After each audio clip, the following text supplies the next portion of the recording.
Hi, you're with Super Chuffer. It's midnight. It's always midnight. This is your right ear and your left ear. This is Phillip Schofield. And we're going to body language analysis and react. And what we're looking for is, we already did one episode on Phillip Schofield when he was interviewed by The Sun, where we basically made up some decisions in mind about whether he was... He said he'd done something bad, but he didn't specify what it was. And we think it was the continued grooming of a young person from the ages of about 10 or 12 onwards. I think. Let's just play this and roll it, and let's just see how I go. But you come to a point where you just think, how much are you supposed to take? If all of those people that write all of that stuff, do they ever think that there's actually a person at the other end? This is just total propaganda intro, so I'm ignoring this because they've deliberately cut the most controversial or emotive bit to put at the start, so you want to watch the whole episode. Like, that's all this is. And what they've done that really annoys me is they've used editorial. It might be editorial, actually. The camera might be static and it might be 4K, but I feel like they've had the cameraman zoom in slowly on Phil to create. It's almost like drama. You would do that in a soap opera when you zoom into a character to convey this drama when they're talking. How much are you supposed to take? They could have done that in 4K in post, so it might not be the cameraman's doing that, but it feels like a really weird choice. If there's... So we're going poor Phillip at the start then. Here I am. Are you feeling okay to do this? Are you feeling strong enough to do this interview? Yeah, I have to. Why? Why do you want to do this interview? Because there is an innocent person here who didn't do anything wrong.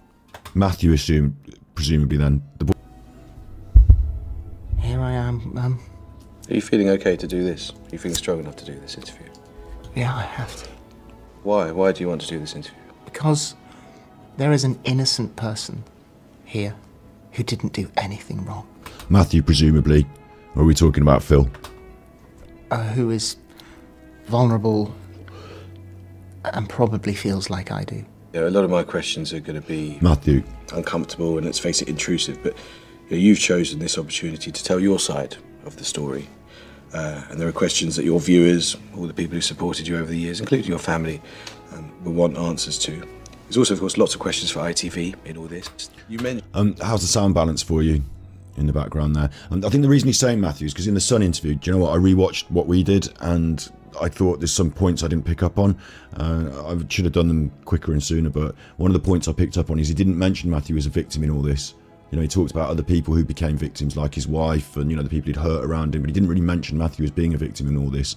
So I think that's been noted and it's been pointed out for him to say it here. Man, and at the centre of recent events is a young man who... Big up Stargazer. Similar scandal to this. What I would do is, when body language things... I should be doing this 2 weeks ago. I'm late on this, so it is what it is. But when things hit the news, I should be on it. So old scandals we can do, put them on the pinboard for any time. And new ones, I should be quicker on it. Together with many others in the media we're not going to name. You know, under Article 8 of the Human Rights Act, he has a right to privacy, and he's not here today to give his own account of events. When did you last speak to him? That's interesting, right? Immediately.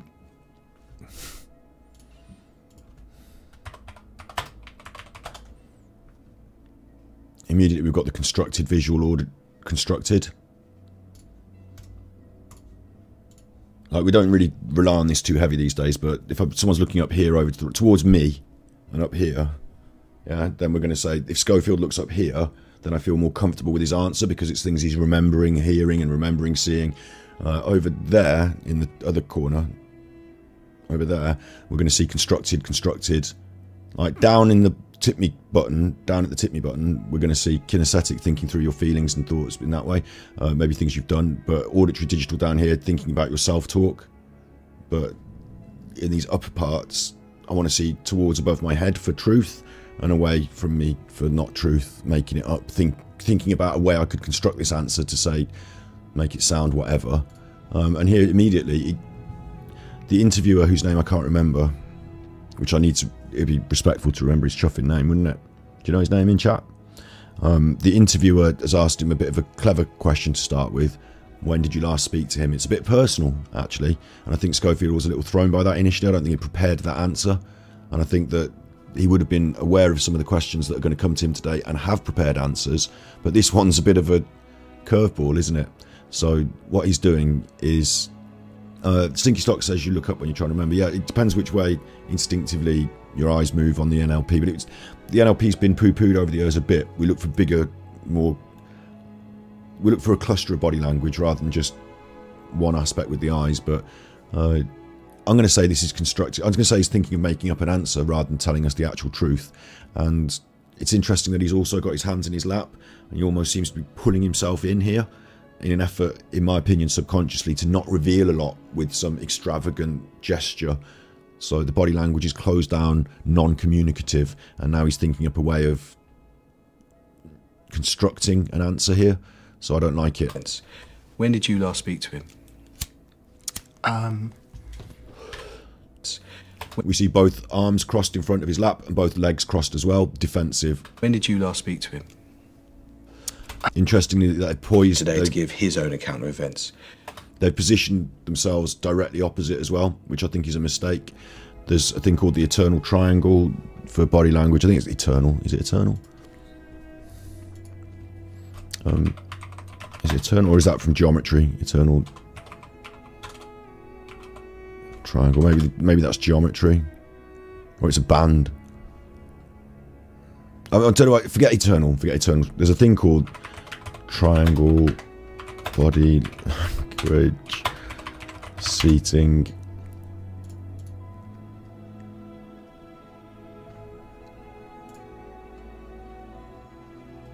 What the chuff, man? Why can't I find just something straightforward like this?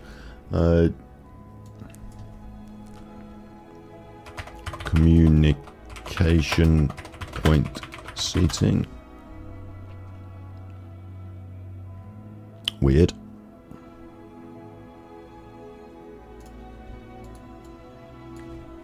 This will need editing.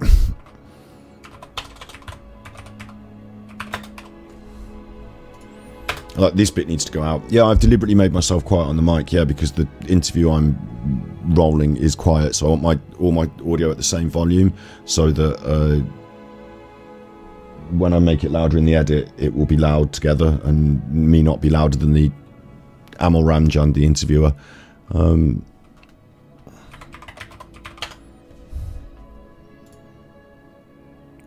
This is so ridiculous. Okay, this will help me to explain it though. Except it's a tiny image. Starting to get eggy now, I am. Starting to get eggy. So anyway, it's a tiny image, but if you're seated opposed to somebody, then you're in a position of opposition. So you will be more confrontational, argumentative. It's just natural human body language. Whereas if you're seated diagonally, you're in a position of communication. You turn to the side and there's someone there and you're talking with them and you feel that you're more communicative and that side. When you seat people for an interview, you should be seated diagonally, and this third space over here, like you imagine a triangle and you might put a plant pot here or something, or even the camera or whatever, like, but your third point is like an absent point. You're in a there's two of you, but you don't sit opposite, you sit adjacent, triangle like that. I'm surprised I can't get an image of that. I'm like, you know, it's quite a common thing in body language to talk about these communication points across a table. Communication lines across a table. Oh, what the fuck is going on with the internet?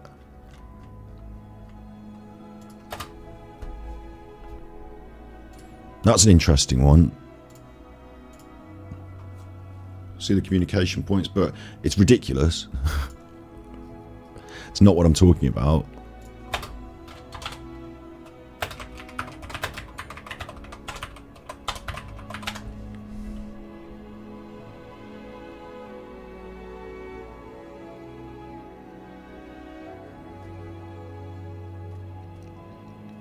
I cannot believe that I cannot find something that's so common and talked about in body language terms like this on the internet.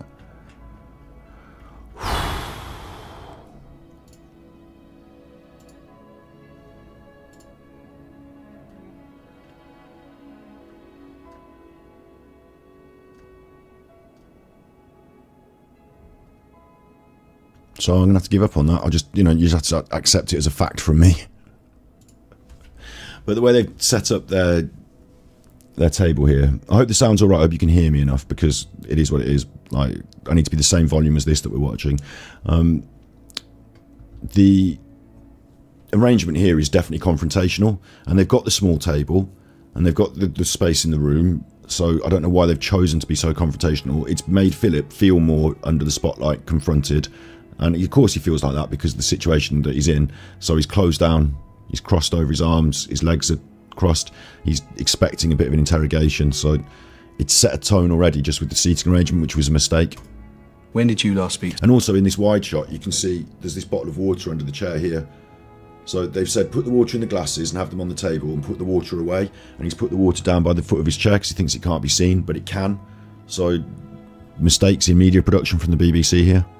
Not a major thing, I don't care if the water's in shot, have it in shot, put it on the table, I don't care. But the fact that he's tried to hide it and it's not hidden shows that what it's telling me is that the producer of this interview has set this frame and has not thought as deeply as I have about that, because they've left the water in shot. You've got the doorway, open doorway in the middle of the frame, sucking you out there. It's a terrible frame for this interview. It's not a very good shot. It makes me wonder about the people who have constructed this interview and their thoughts beforehand. Maybe it's deliberate, To him. When I say maybe it's deliberate, it could be that Events. they want him to feel trapped with a means of escape. That they, maybe that's a deliberate ploy to make him feel trapped with a means of escape. I don't know, but it's interesting. When did you last speak to him? As I engaged the lawyer for him. So he needed independent support, and so that was the last time. Is that a few weeks ago now? Again, looking into constructed, so I don't really believe this. I think since he arranged the lawyer for him, he's talked to him after. Like, why would you not? You arrange somebody a lawyer, that means you're spending loads of money on them for the lawyer, isn't it? So that's not independent, that's you spending loads of money on their lawyer. And when you arrange the lawyer for him, and you've made that constructed, so are you saying that you then spoke to him after, or like the question asked, or is it maybe that you arranged a lawyer for yourself that was regarding him? Does that make more sense? Like, if I was to arrange a lawyer, it might be my lawyer to deal with him and his lawyers, not arrange the lawyer for him so he can have a lawyer and I'll pay for it, and his lawyer can work for him and maybe take me to court. No, you can't do that, can you? You can't pay for somebody else's lawyer. It creates a conflict of interests. So it's much more likely that you've arranged a lawyer yourself to deal with him and the things that are going on. So I'm going to say that I don't like what he said, and I don't like the way he said it. Yeah, a couple of weeks. Okay. He whispered that. Is that a few weeks ago now? Yeah, a couple of weeks. Okay. Like, it's very low audio on this, so I've had to lower my audio imbalance for that reason. He whispered that a couple of weeks. Again, I don't believe it. There was no conviction, and he looked up into constructed. And so that was the last time. Is that a few weeks ago now? Yeah, a couple of weeks. Okay. When you say that you engage his... There's a lot of...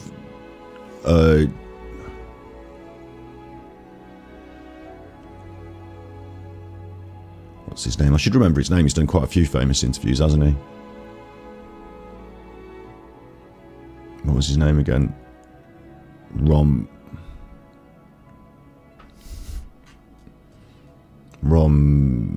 my brain.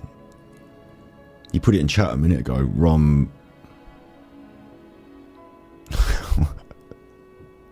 What's his name again? Amel. Okay, Amel. Sorry, Amel. Since he's done quite a few since Amel has done quite a few high-profile interviews. Since Amel has done quite a few high-profile interviews, he himself has become higher profile, so they're spending more time, have the camera on him asking his questions. I think it's a mistake. In these interviews, I'd rather see the person being interviewed 100% of the time. I'd rather see their reaction to the question as well as their answer. Or do you mean you're paying for the independent legal advice that he's getting? Okay. When did you first meet this young man in question? What were the circumstances? Philip didn't even answer that. Advice that he's getting. He just nodded.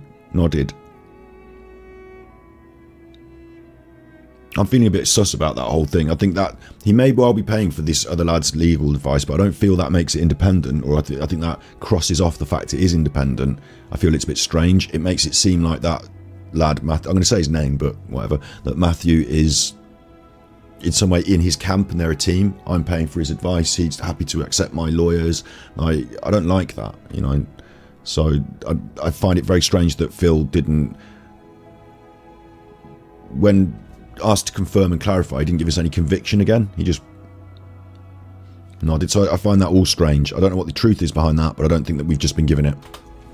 Okay. When did you first meet this young man in question? What were the circumstances? I was invited by a friend of mine to go to a school, something I've done thousands of times. Whether it was... See, the difference here is he's looking down into this kinesthetic area, so he's reading his feelings, thinking about how he felt about the whole thing at the time, and rather, you know, he must have the details of his answer already planned out. I went to this school, it's something I did thousands of times. He's already said that in the Sun interview, but now he's reflecting on his feelings at the time. Immediately or sometime after, he said, will you follow him on Twitter, because he's a fan? So I said, yeah, sure, no problem, which I did. And he probably came back saying thanks for the follow. Probably. No, it's probably. In the Sun interview, he said that he did. He said thanks for the follow, and that's how the conversation got started. Now it's probably with a shake of the head. At the time? Yeah. I follow 11,000... This was edited, cut in, punched in, so we've had an edit moment here, which is a shame. 300 people, and in all the time I've been on Twitter, there has never been any whiff of impropriety. So he followed you on Twitter, you followed him back. Did you start having a sort of email exchange or direct message exchange of any kind? Hardly at all. It was just all the way through, just... Hardly at all. So yes, then. On and off. And then he asked if he could visit the studios, work experience type of thing. I said, well, you come down and have a look for sure, which he did. How old was he when he made that first, there's two stages there. How old was he when he first said to you, I'm interested in television? Was he 18 by that point? 19 then, I would think. He was 19 with a shake of the head and a look up into the constructed. So you're saying that you went to this school and he was about 12 years old and you started Twitter texting him, and he asked if he could come to your studio, and you said, yeah, fine. But at that point he's 19, so 7 years have gone by at this point. Which, it sounds ridiculous. So I'm assuming the shake of the head and the look up into constructed was because this is BS. 19 by then. And then when he said, could I come and have work experience, he would have been older than 19. Well, just more or less about the same time, because I'd organised it. And more or less about the same time. When you do work experience, I was doing my first work experience at the age of about 15 or 16, wasn't I? In the UK. I don't know if that's the same for everyone, but work experience is done, maybe you have two sets of work experience, once when you're a bit younger and once when you're a bit older, but I did all of my work experience through school and college before I was 19, I think. What did he ask you for? So he asked you for work experience and you said, sure, come and have a look? Oh, big ups Curious Cat. Yeah, we had the committee yesterday, didn't we? So I've still got more to look at, really, if I wanted to. I should take this at face value first and do my reading on this, but you're right, the head of ITV answered questions to the committee yesterday.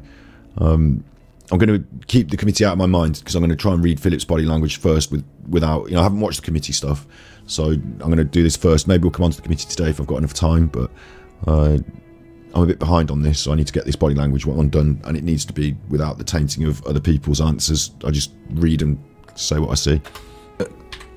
Organised it. And what did he ask you for? So he asked you for work experience and you said, sure, come and have a look?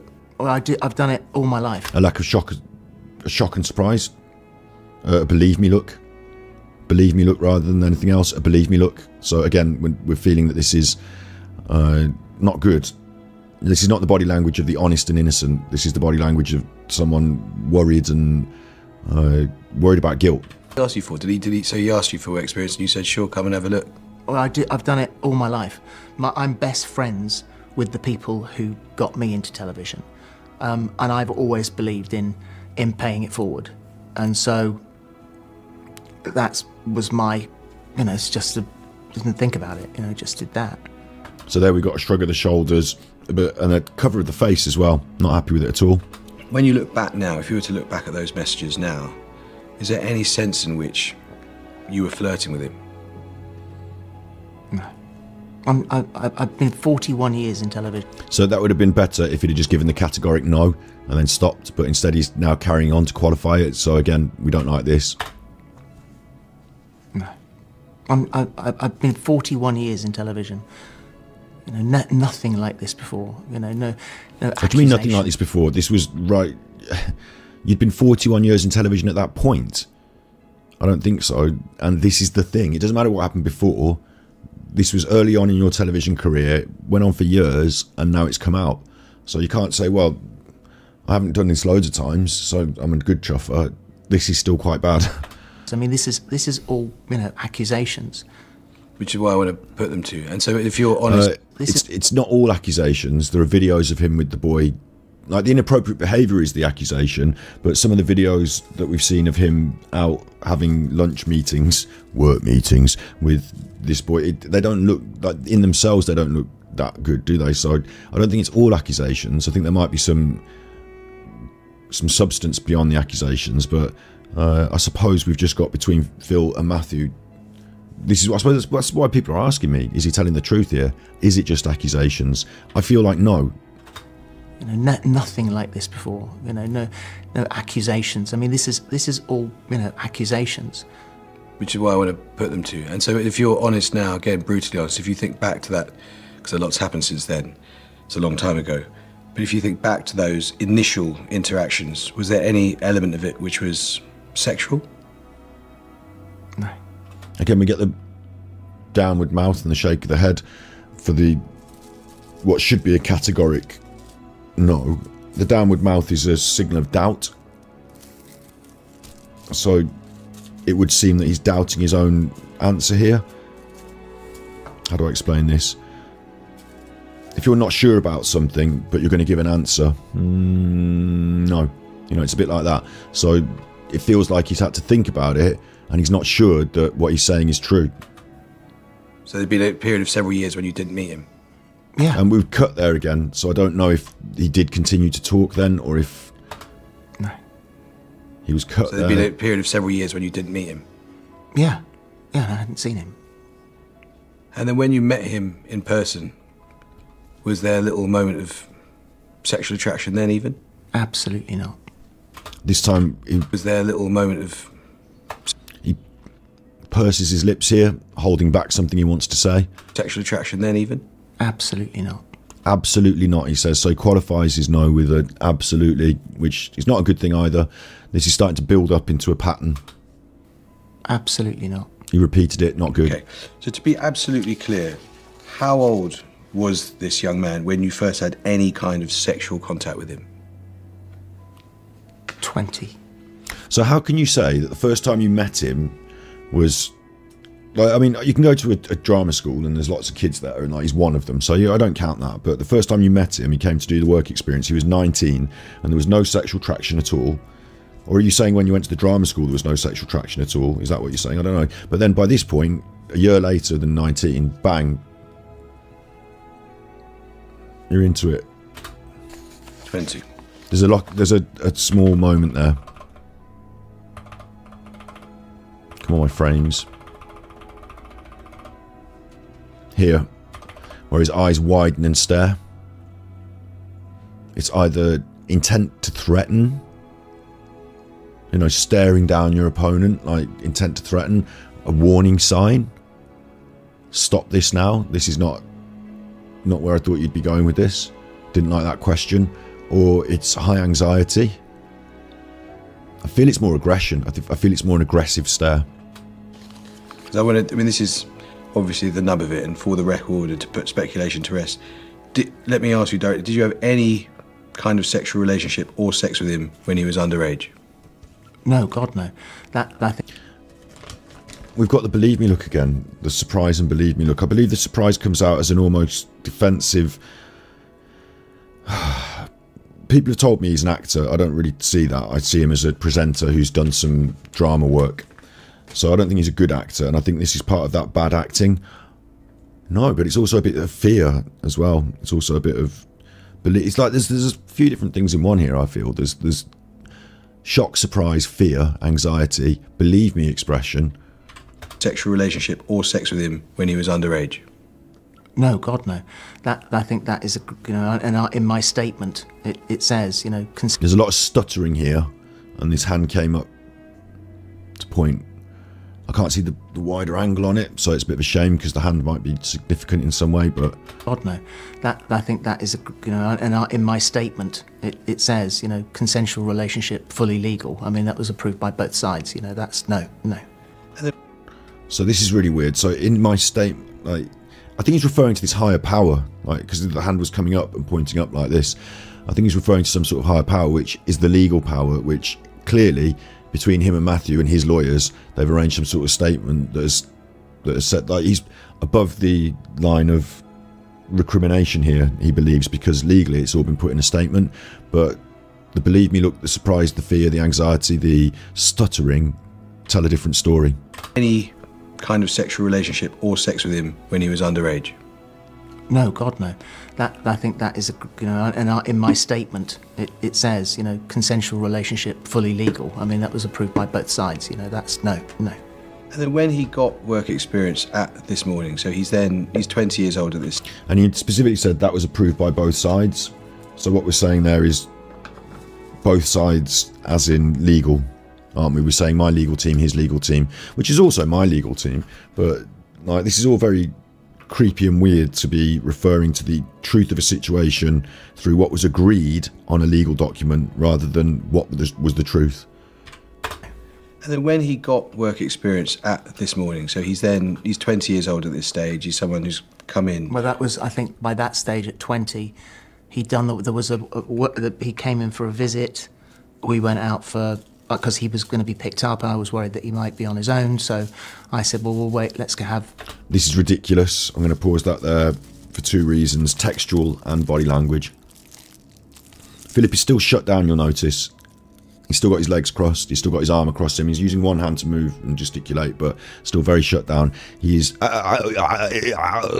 his way through this. It sounds like a naughty school child who's been caught out doing something. No, I wasn't. It was Sharon and I would... It just, it's ridiculous. Don't worry, Shane the cat, if you missed the beginning of this, because I'm going to put it on YouTube. So that's the way. We're doing it here because YouTube might stop us in the tracks with the copyright, but...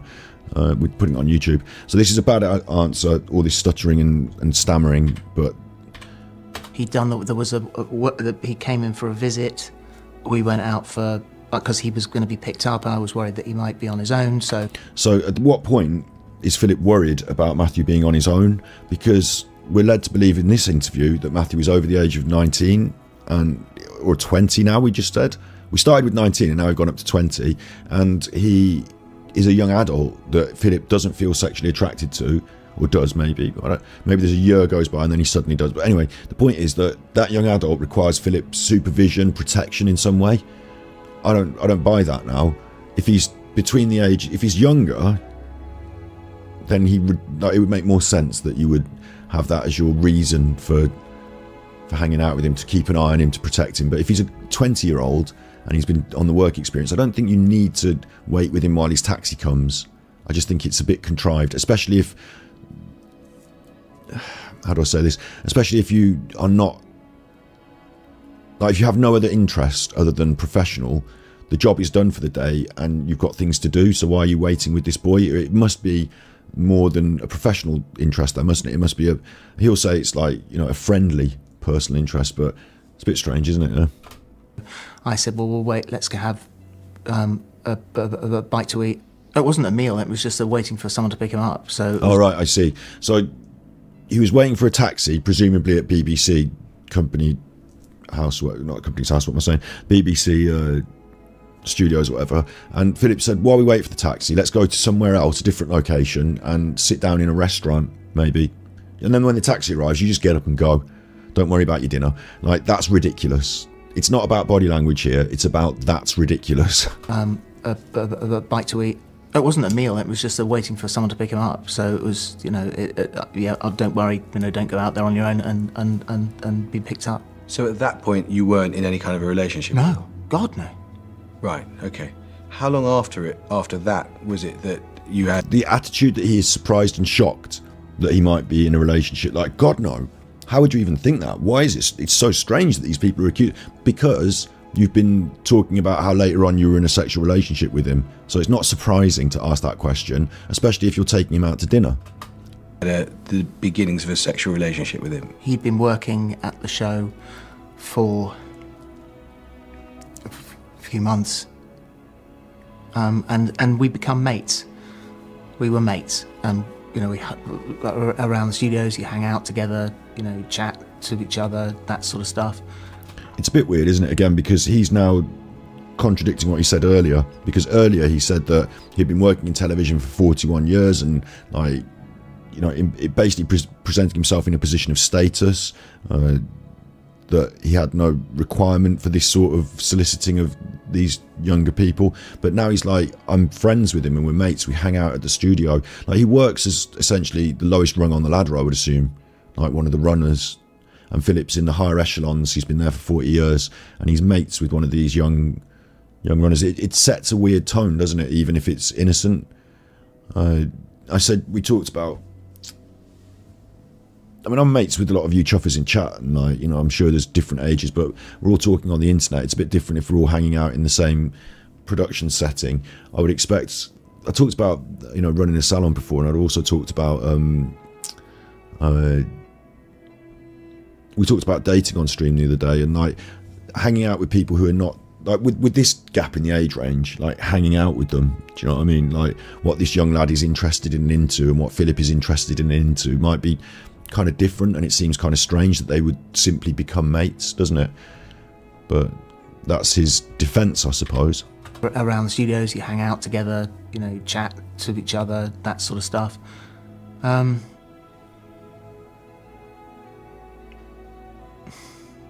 And then I'm in my dressing room one day.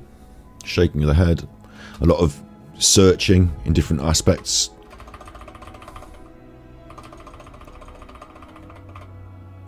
He's looking into the truth, but he's also he's searching a way of constructing that into a narrative. Like, he's thinking about the truth, but he's doubting he should say it, I believe.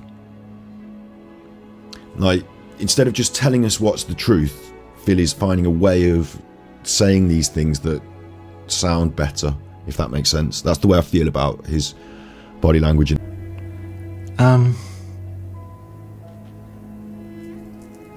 Which, you know, obviously I will regret forever, for him and for me. Mostly him. What? But that happened maybe 4 or 5 times over the next few months. This is ridiculous. What I'll regret forever, and that happened. What do you mean? Now we're talking about the sex then, but you didn't state it. You said that you're regretting forever that what happened over a few times over 4 or 5 months is we were mates. Like, it's fucking weird. And I know it's unforgivable. So we're talking about the sex now.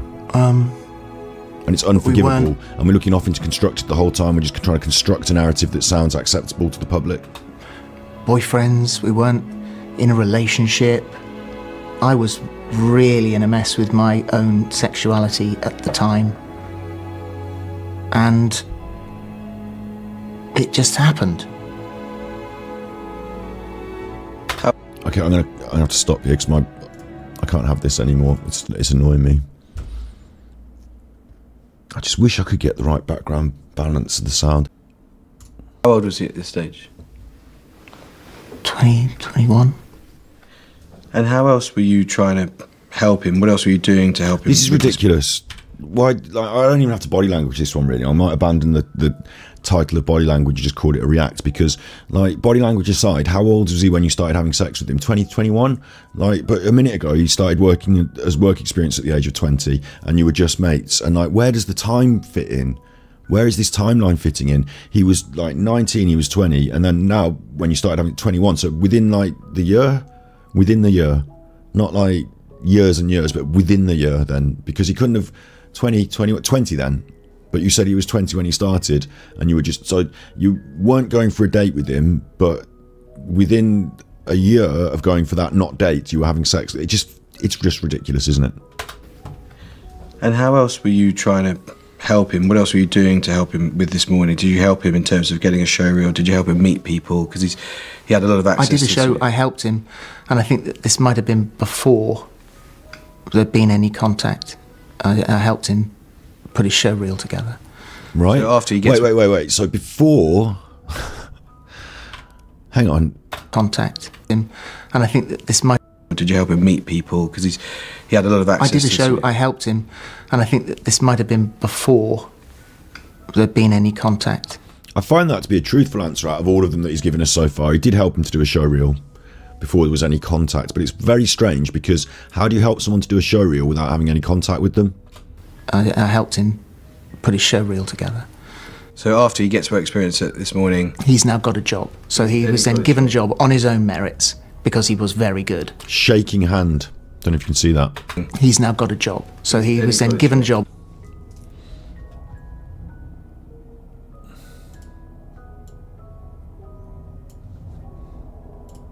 On his own merits because he was very good. His hand is trembling. He's very nervous. Very good at his job. Very good at his job at the age of 20, running around and getting coffee. Gets work experience this morning. He's now got a job. So he was then given a job on his own merits because he was very good. Contentious. Very good at his job. Everybody loved him, and worked very, very hard. I'll have to pause that there because, as you can hear in the background, builders are reversing large... Yeah, I mean, it's clear from the testimony that lots of people have given him he's a hugely talented and capable Massively young man. talented, Yeah. yeah. Just before we get into the relationship and what happened after that moment in the dressing room, if we go back, because you were very specific in your wording in your statement about how the relationship was unwise but not illegal, and the question is of legality centres around your relationship with him before he was 18. Just be really clear, your relationship between when you met him when he was 15 and then when he was 18. Now he met him when he was 15. I thought he met him when he was 12. Didn't we say? It's raining again. So I couldn't Big be up happier. Stargazing. Stargazing sent tippies. Chocolate Alpro Fund. Thank you very much. Super Chuffer owes 3 hugs. Thank you very much for the Chocolate Alpro Fund. I need to get... Yeah, that would probably cheer me up. A few bottles of that. Cartons. I'm trying to... What happens, right, is that I got... Was occasional direct messages, no pictures of each other sent to each other, occasional direct messages. Wait. You're going too quick, interviewer. You're throwing things up here and there. We want to be able to read the body language individually, point by point, and we can't. Occasional direct messages when he was 15, and then when he was 18... Very slow nod, sort of, yeah, I'm going to agree with that. Yeah, I'm going to agree with that. You're saying the right things. Your relationship between when you met him when he was 15 and then when he was 18 was... But actually that first nod... Between when you met him when he was 15 and then when he was... Very slow, but actually that's not a nod. That's not a nod in agreeance. What that is, that's a position of defence. He's already got his hands crossed, he's already got his legs crossed, and now he's bringing his chin down and it's covering up his neck. Because this is where you're vulnerable. So before a fight, you know, you might see people cower a little bit like that, you know, tuck your chin in. Like, it's combative, but it's also defensive. So when he mentions his age at 15, he goes really sucked into defensive position. 18 was... And then he brings his head up again. He thought about that. I believe he thought, hang on, like, I'm doing this. No, I'm cool. You know, but as a chin up here is another difficult position to be in because he's being confident. And I think the confidence comes because you met him first when he was, oh shit. And he said 15. So I think there's a confidence there. Your relationship between when you met him when he was 15 and then when he was 18 was... I know I got that wrong. When you met him when he was 15, got the head down, and when he was 18, got the chin up. When as soon as he's over age, we're confident again. But when we were talking about when he was younger, we're not so confident. Your relationship between when you met him when he was 15 and then when he was 18 was... occasional direct messages, no pictures of each other sent to each other, occasional direct messages, and you would say that that wasn't really flirtatious at all. There's a stare again and a look off into the panic, into the... It's almost as if you would say that those direct messages are not sexual, and he's thinking, shit, what do they know? I don't like it. Just work related, just, you know, career advice, career help. And no sort of sexual forwardness at all in any of that stuff. Okay. How long did you then have a relationship with him which was sexual in nature? You've got a little tongue poke there. Did you then have a relationship with him which was sexual in nature? We've got a full stick of the tongue out. Accompanied by a frown and a sneer. Like a condescension.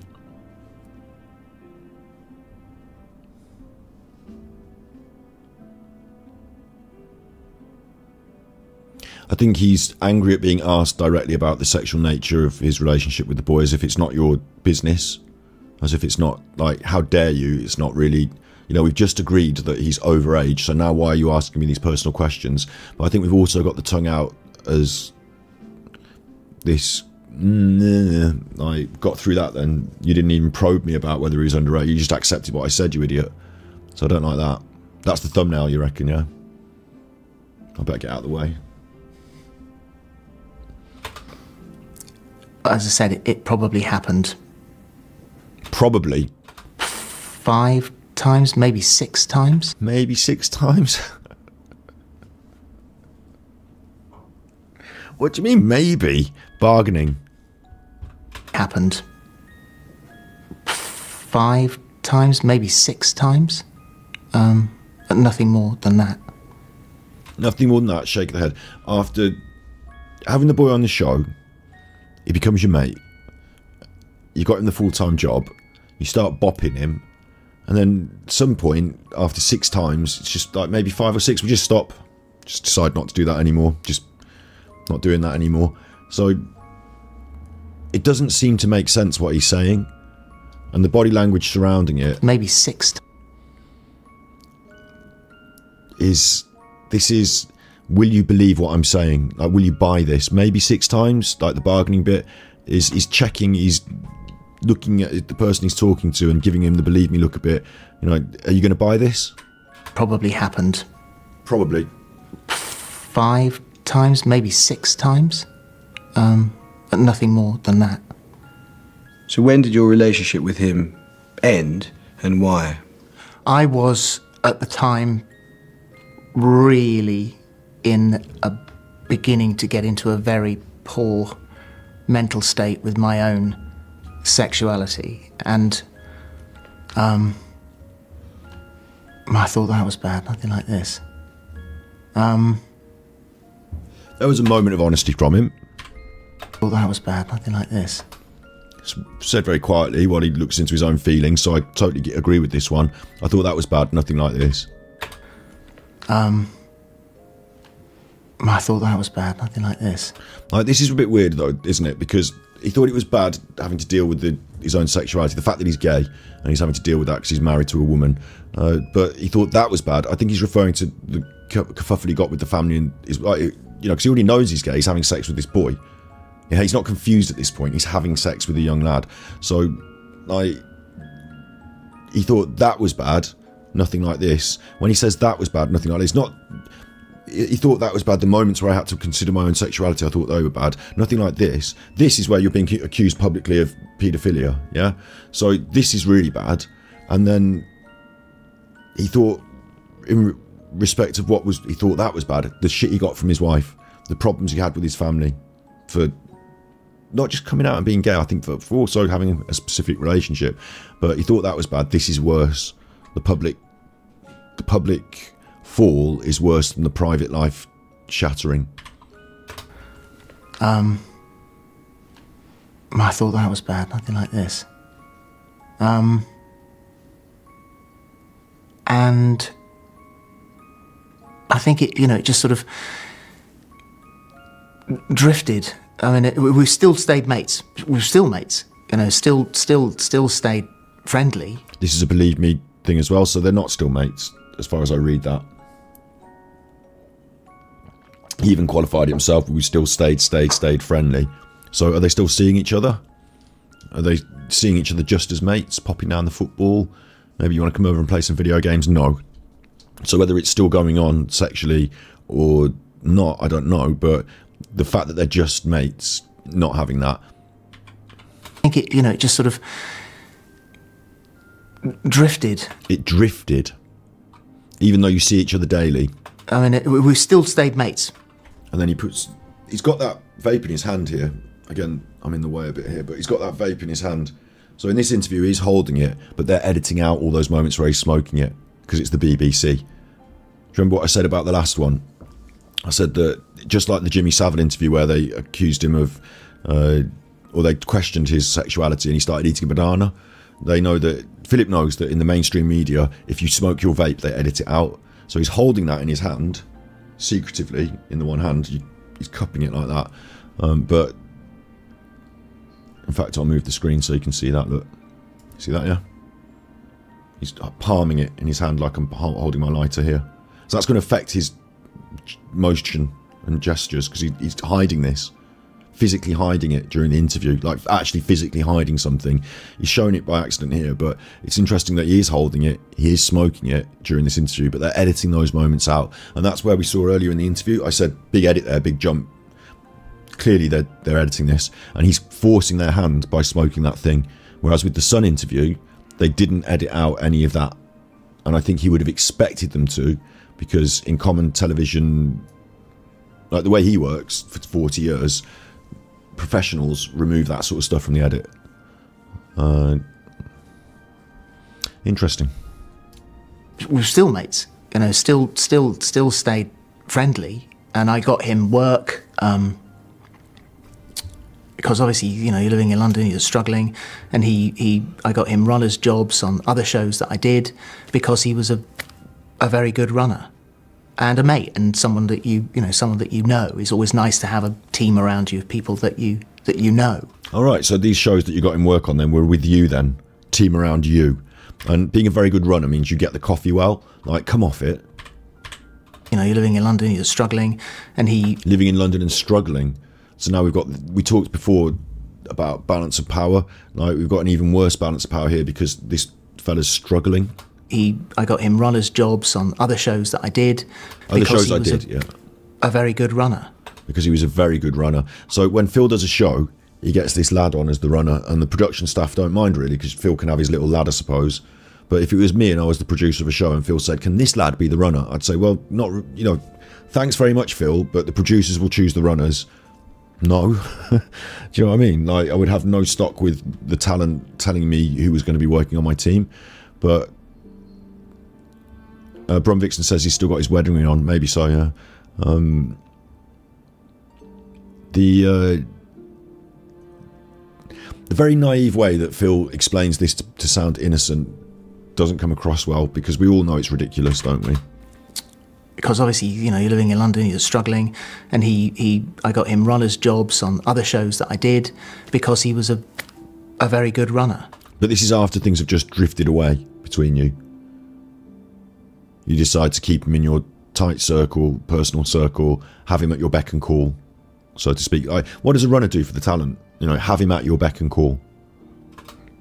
And a mate, and someone that you know. It's always nice to have a team around you of people that you know. And did you ever tell Holly Willoughby?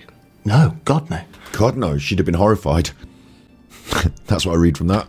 Around you of people that you know. And did you ever tell Holly Willoughby? No, God no. That's a bigger question, because we have, our makeup room was like a sanctuary. Has always been a sanctuary. Very dry mouth when he saw that. Our makeup room is like a sanctuary. So things are going on in that makeup room between him and Holly, maybe, or Holly and other people. I don't know. He's nearly grassed up Holly there, and he had a very dry mouth and swallowed that back. He doesn't want to maybe.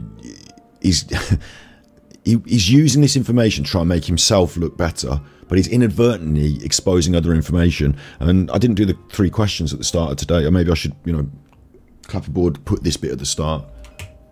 I hate editing like this. Put this bit at the start. We're looking to see whether there's any overarching other stuff going on in ITV overarching. You know, we're looking for some other deeper plot in ITV, aren't we? That was one of the questions that was asked of me. The other question that was asked of me is, was he seeing him when he was younger or not? Is he being truthful about that, all that business? What I'm learning here is that in the privacy of the makeup room, it's like, why do you need a sanctuary? What are you talking about? What is a sanctuary? Let me just have a...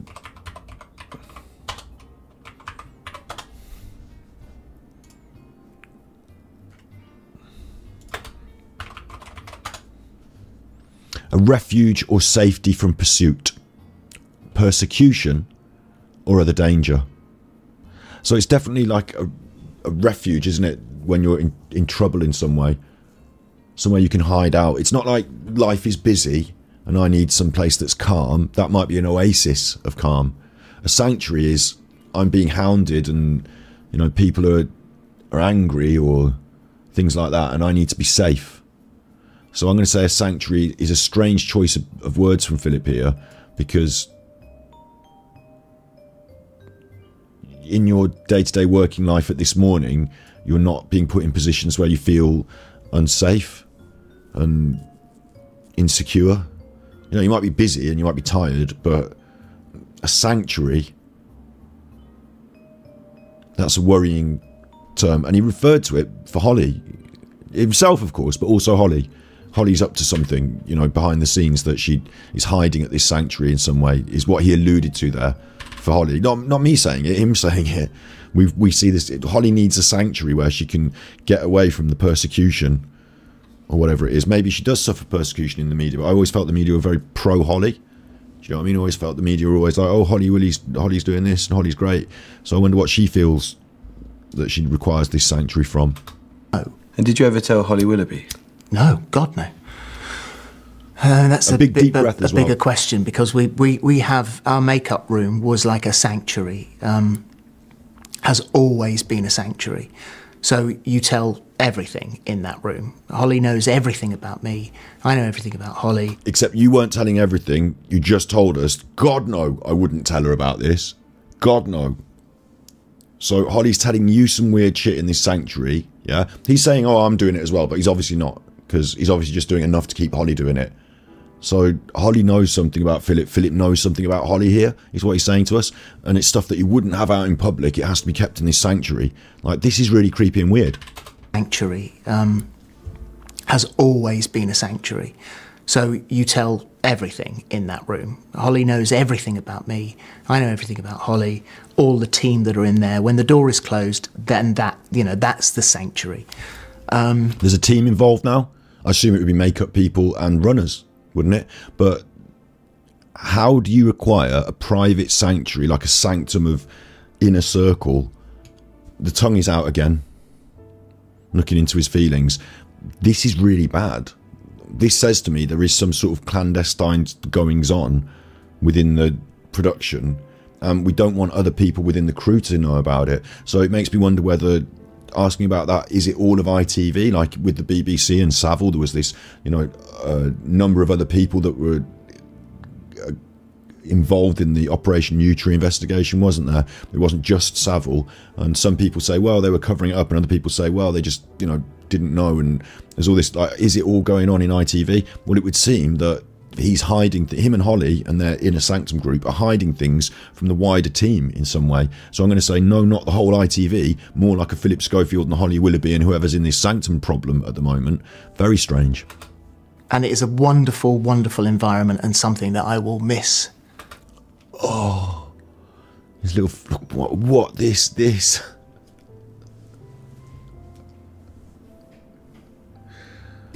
This is his evocative memory of relief that he feels when he's in that sanctum. And it is a wonderful, wonderful environment, and something that I will miss deeply. And now he's angry. And searching for the right words to say, searching for the right feelings to represent what he's about to say. Holly, I don't know whether Holly ever asked me. She might have done, but I would have denied. Holly did not know. Nobody knew. And this has been the cataclysm of the lie.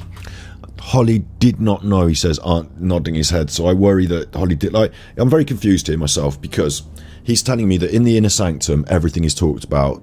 It's total honesty, and they have this in it. Well, he didn't tell Holly, and Holly would not know. And yet the runner was there the whole time, working on the show, probably in that room.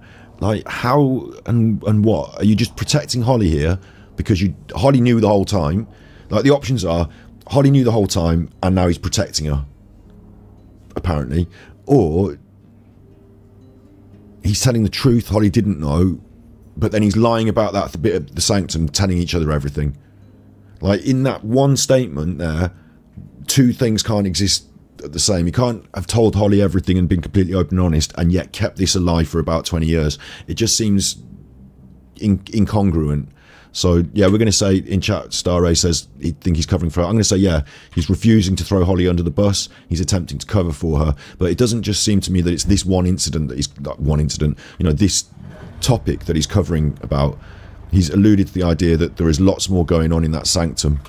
Whether Holly ever asked me, she might have done, but as I say, it makes me think that he knows things about her that she wouldn't want out in public. So they've got this behind the scenes problem, which is she's angry at Phil behind the scenes. She has been, hasn't she? She wanted him out, but she can't say it publicly. She's kept her mouth shut a lot, hasn't she, Holly? It might seem sensible while the drama's going on, keep your mouth shut, but she's kept her mouth shut, and it makes me think because Philip could say something about her.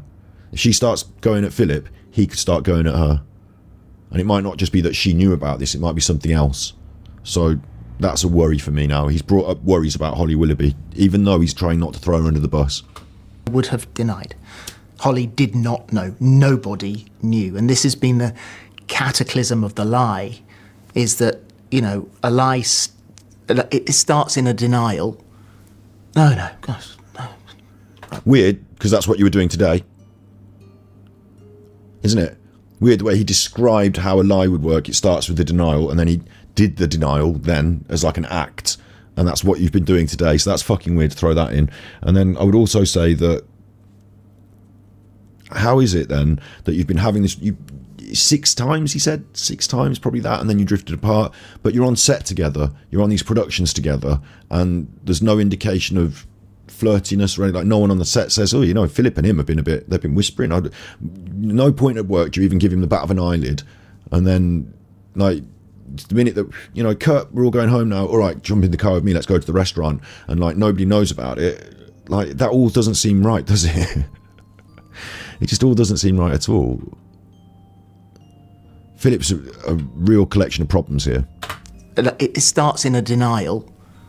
No, gosh, no, not at all. Acting out his denials. And then the rumour came out. Rumour started. So the rumour started. So that's strange, isn't it? Because a minute ago he said that nobody there thought that there was anything going on. But now there's a rumour that things are going on. And I imagine that rumour's happening not in the public, because we didn't really know in general public terms, did we? We're talking about this a bit late, aren't we, to the table, the general public. I believe that rumour started within the production team, within the people at ITV. Well, Philip asked for that runner to be part. He got him on the job. Oh, did he? Oh, well then. There's a bit of that going on. But within the sanctum of Holly, him, presumably Matthew, a couple of makeup artists, I don't know. Within that sanctum, they've got their own little crew. So that's what I'm reading from this, is that Philip has been dishonest now about what was known and what wasn't known, because he just told us there's a rumour started. No, not at all. And then the rumour came out, rumour started, and then you lie. You lie. Not I lied. You lie. Distancing. And you've had a workplace fling. You've had a workplace fling. Did this happen at work then? In that sanctum, did it? What's going on in that sanctum? You've had a workplace fling. Okay, 6 or 7, 5 times, but you've had a workplace fling. Okay, and the confrontational comes out again. So you are not to be angry at Phillip Schofield for having a workplace fling, because workplace flings happen, and who the fuck are you? Comes out again. And you lie about it, and a great many people would have had a workplace fling and lied about it. And See, told you. you've done it as well. So, you know, who are you to accuse me? Fully appreciate there is a massive age gap, but that happens in life as well. Again, this thing now, we're talking about damage control, we're moving our hands, we're getting control of the situation. So Philip has turned that from, me and Holly have got some privacy going on in the inner sanctum. He's starting to reveal things that he really shouldn't, and he's turned it into an attack instead. Who are you to tell me that I shouldn't have a workplace fling? Don't care how old he is, it goes on. You've done it as well, you chuffer. Shut up. So you didn't tell anyone, but I wonder if people asked you. As you say, there'd been rumours for years and years and years about not only whether or not you were gay, but also about your relationship with this particular young man. So did anyone on the This Morning team ask you whether you were gay? A lot of blinking during this question. This is where I want to see the responses, you know, while he's been asked the question. A lot of blinking, a lot of stress while he's been asked this question. It's different from earlier, isn't it? When he was, like, he's moved into a much more vulnerable position here because the things he said have started to sound bad, and he knows it. So he started out much more confident and much more thoughtful, and now he's being a little bit more stressed. Therefore, he's going to start, like, when people get stressed, at the first they think they've thought it through, they've got their script, and they're going to stick to the script and things are going to go well. And I'm considered, and I'm talking, and then you start to get eggy, like I was earlier today. And I mean, like I get, but like I was earlier today. And then you become less controlled in your answers. So I'm expecting Philip to now maybe slip up a bit from time to time because I see he's getting stressed. This particular young man. So did anyone on the This Morning team ask you whether you were gay or in a relationship with this young man? Nobody ever asked me about being gay. But people asked you about... But they definitely asked you about that chuffing young man because they just assumed you were gay. Like, it's pretty rude to walk up to somebody and say, "Hey, Philip, heard you were gay." So obviously no one's really doing that, are they? But they just assumed it. But what was the question? Anyone on the This Morning team ask you whether you were gay or in a relationship with this young man? Nobody ever asked me about being gay. But they obviously asked you about this young man because it's a serious concern if you are the production manager and one of your talent is bonking the staff that they hired to be... or in a relationship with this young man? Nobody ever asked me about being gay. Important because I believe accusations of homophobia are going to come up as well. So important that he states clearly nobody's ever... It's not a problem to anyone in the production staff that he's gay. Like, it's the other thing that's a bit of a problem, isn't it, Phil? Relationship with this young man? Nobody ever asked me about being gay. But people asked you about being in a relationship with this young man? When the rumour got bigger, then we were both asked. And people would say... Both asked, officially. Not like... Oh yeah, you know, someone in the office, you know, in the inner sanctum asked. We were both asked, and there was this finger pointing again, which I believe is referring to the record. I am on the record as having said in the production meeting when it was brought up, you know, like that. People asked you about being in a relationship with this young man? In the disciplinary meeting. When the rumour got bigger, then we were both asked. And people would say, the circumstances are as follows here. You met someone who was a child, you were in a position of power over them, you used your power eventually to give them something they craved, which was a shot at a job in the media. You nurtured a relationship, and then that relationship became sexual. And they might ask, what's the difference between that and grooming? Fantastic question. Fantastic question. That is well done. You've allowed him to tell the story so that there's no question. You know, he's just described the process. So now you're asking, is that grooming? And that is the question that basically... I remember when we did the Sun one, that's what we were asked. We've already kind of answered that question ourselves with the Sun one. We kind of feel that he described the process himself there, and it did sound a lot like grooming. So interesting. Or to say that the initial list of things was not right anyway.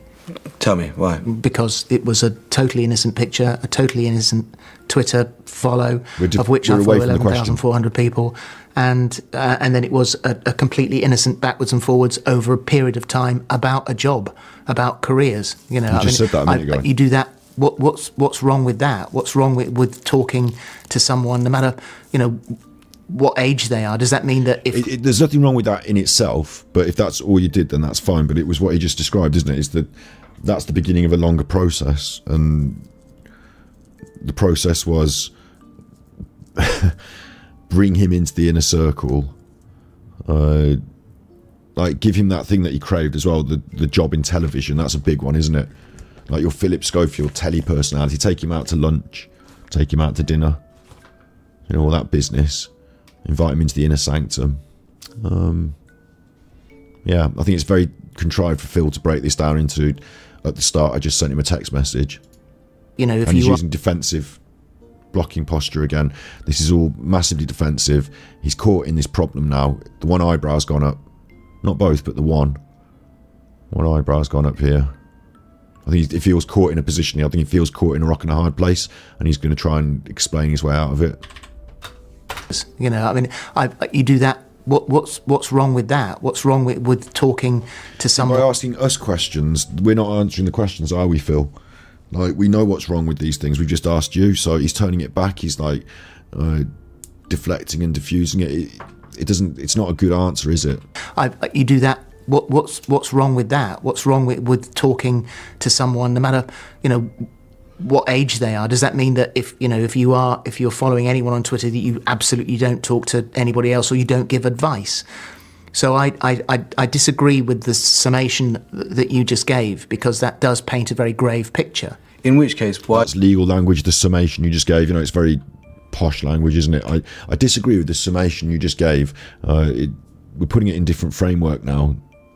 We're like talking about it as if it's something that this guy's framed in this way and I'm framing it in this way, but what we want, Phil, is really the truth. So it's not about what the summation and the way that you it's did you groom the chuffer? You just described the whole process, and he's saying what's the difference between that and grooming, and you have to say, well, the difference between that and grooming is, with grooming, like, well, the problem is that you had sex with this boy loads.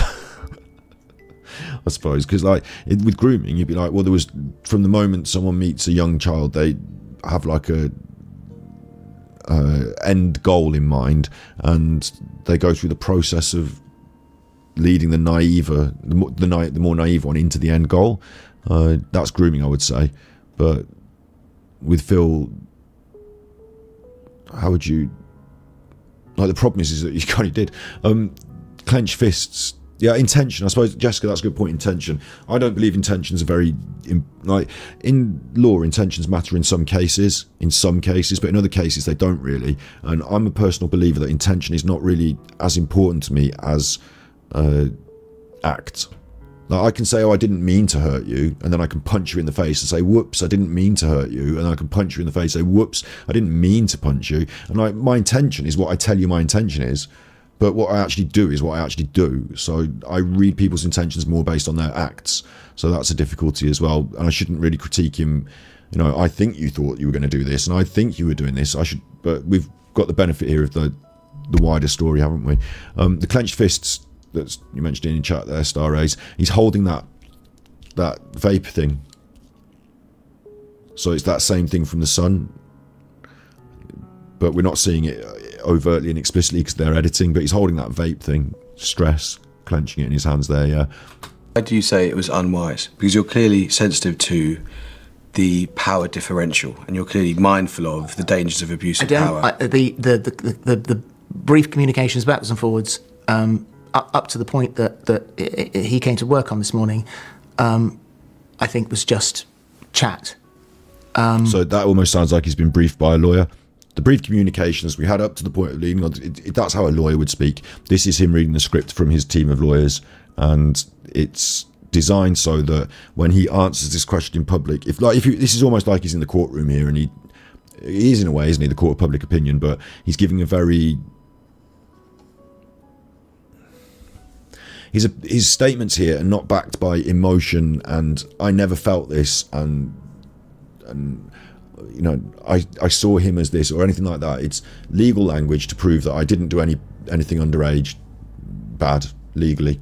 So I don't like it really, because we're not really asking for that here. We're asking more for your feelings and your thoughts, Phil. But he's brief communications backwards and forwards, up to the point that he came to work on this morning. And he is looking into his thoughts and feelings, but his answer is not about thoughts and feelings, so that's strange. I think was just chat. What was unwise was the fact that it happened. And that was a very, very grave error. Now, it was consensual, but it was my fault. Why? Because I shouldn't have done it. I shouldn't have done it. It is entirely my... He's an innocent party here, and I appreciate, you know, how... you know, there is a moment, you have a moment. There's just a moment. But he is entirely and completely innocent, although it was consensual. I was older. I should have known better. I shouldn't have done it. What specifically do you feel that you did that was wrong? So that answer, they zoomed in on him as well because they thought it was a dramatic point. But what... Why? He's an innocent party. He did that little breath in. What he's describing, I'm reading between the lines, is he's innocent, I'm older. I'm feeling that Philip made the first move, is what he's describing there. And that whilst it was consensual, it was Philip that was driving the bus. That's kind of what I'm reading into that.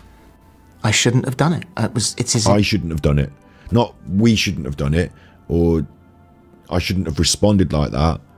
I shouldn't have done it. So you're proactive in this. Entirely my... He's an innocent party here, and I appreciate, you know, how... Almost an admission of defeat with that sigh. I appreciate how... and he doesn't want to say it. He was going to say how it looks bad, I suppose. I appreciate how it looks, maybe. He's an innocent party here, and I appreciate, you know, how... a little bit of panic setting in. You know, there is a moment, you have a moment. You have a moment, there is a moment. And it explodes up like this. I don't know about that. Just a moment. But he is entirely and completely innocent, although it was consensual. And he's putting these little hands here to try and keep this thing in a box. I can't even say his words there. And completely innocent, although it was consensual. I was older.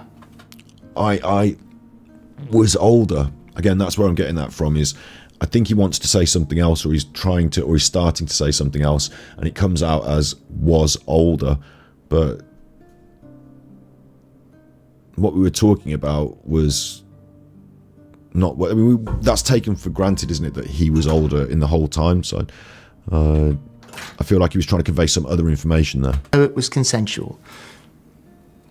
I was older. I should have known better. I shouldn't have done it. What? A shrug of the shoulders as well, like a believe me, you know. Specifically, do you feel that you did that was wrong? I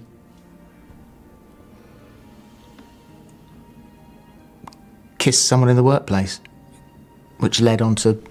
In the workplace now, not someone from the workplace, but in the workplace. And it was a kiss. So you know what it's like when you fancy someone and you give them a kiss, and then they're kissing you, and then you just stop doing that, and then you go about your work like, what the fuck?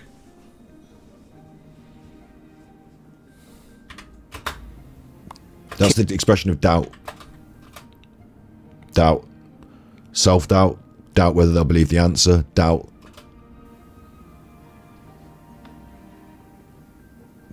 Kiss someone in the workplace. I think he was searching there while he was saying it. He was just... He knows he's going to say this, but... He was thinking very carefully because it's a point of no return. Maybe doubting whether he should say this. Kiss someone in the workplace. Maybe even remembering that initial act and knowing himself whether it was the point of no return. You know? Which led on to a little bit more. Which led on to a little bit more, presumably in the workplace still, in that sanctum. And that,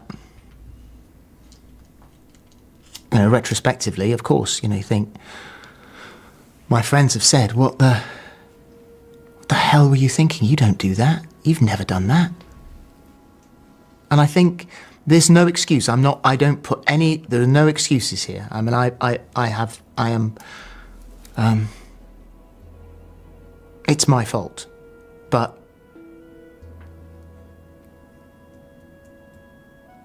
I think the fact that perhaps I was trying to come to terms with... Okay, no. What you've just said there is no excuses, as in... There's no excuse. I'm not... You've never done that. You've never done that? No, of course you've never done that. And I think this...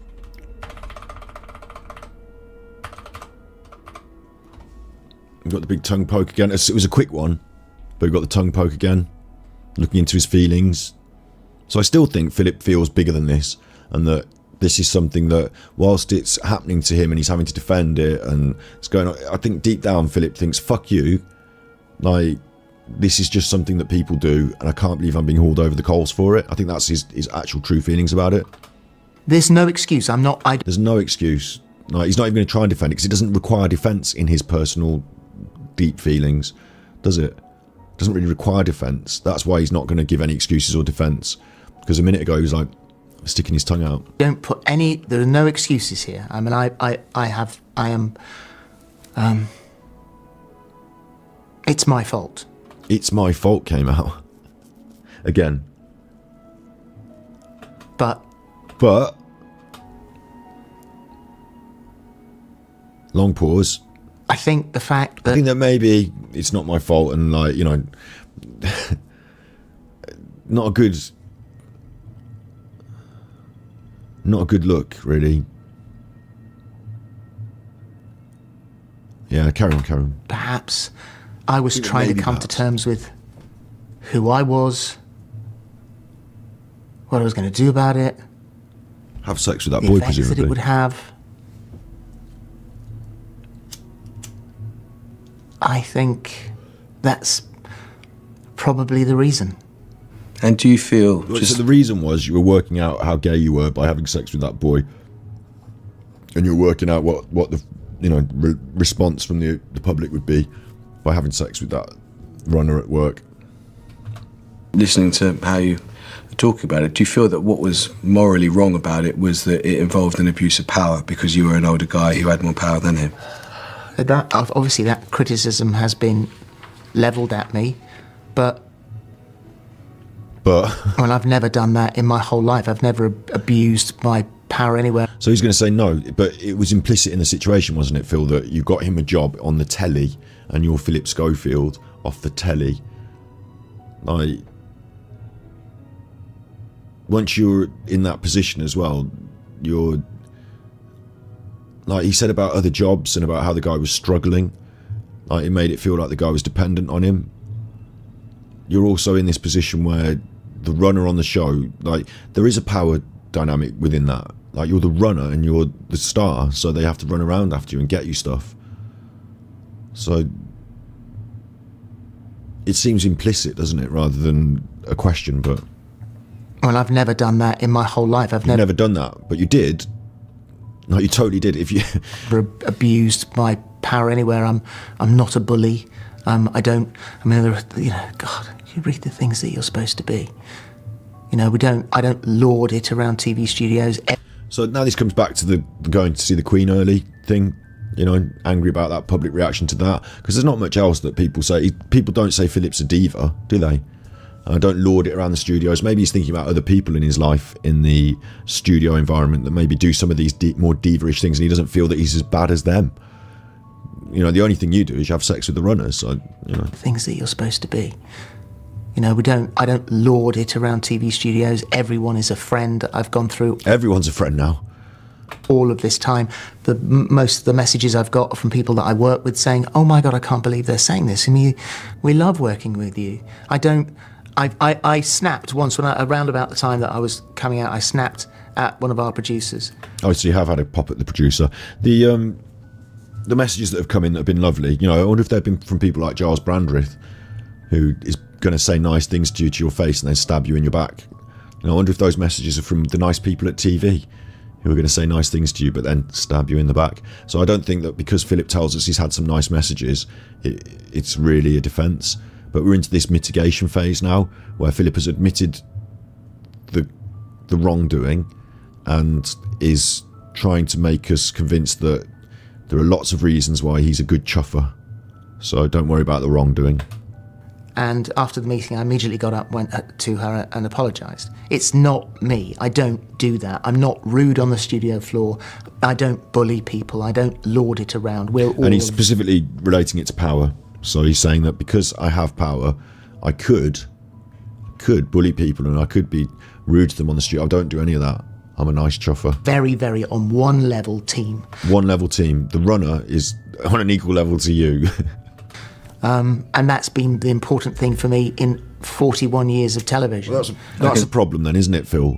Because if you have no discernment between people who are on the lower levels of the ladder and you, then you could inadvertently abuse your power, couldn't you? Because you don't realise you're even wielding it. It's not a defence.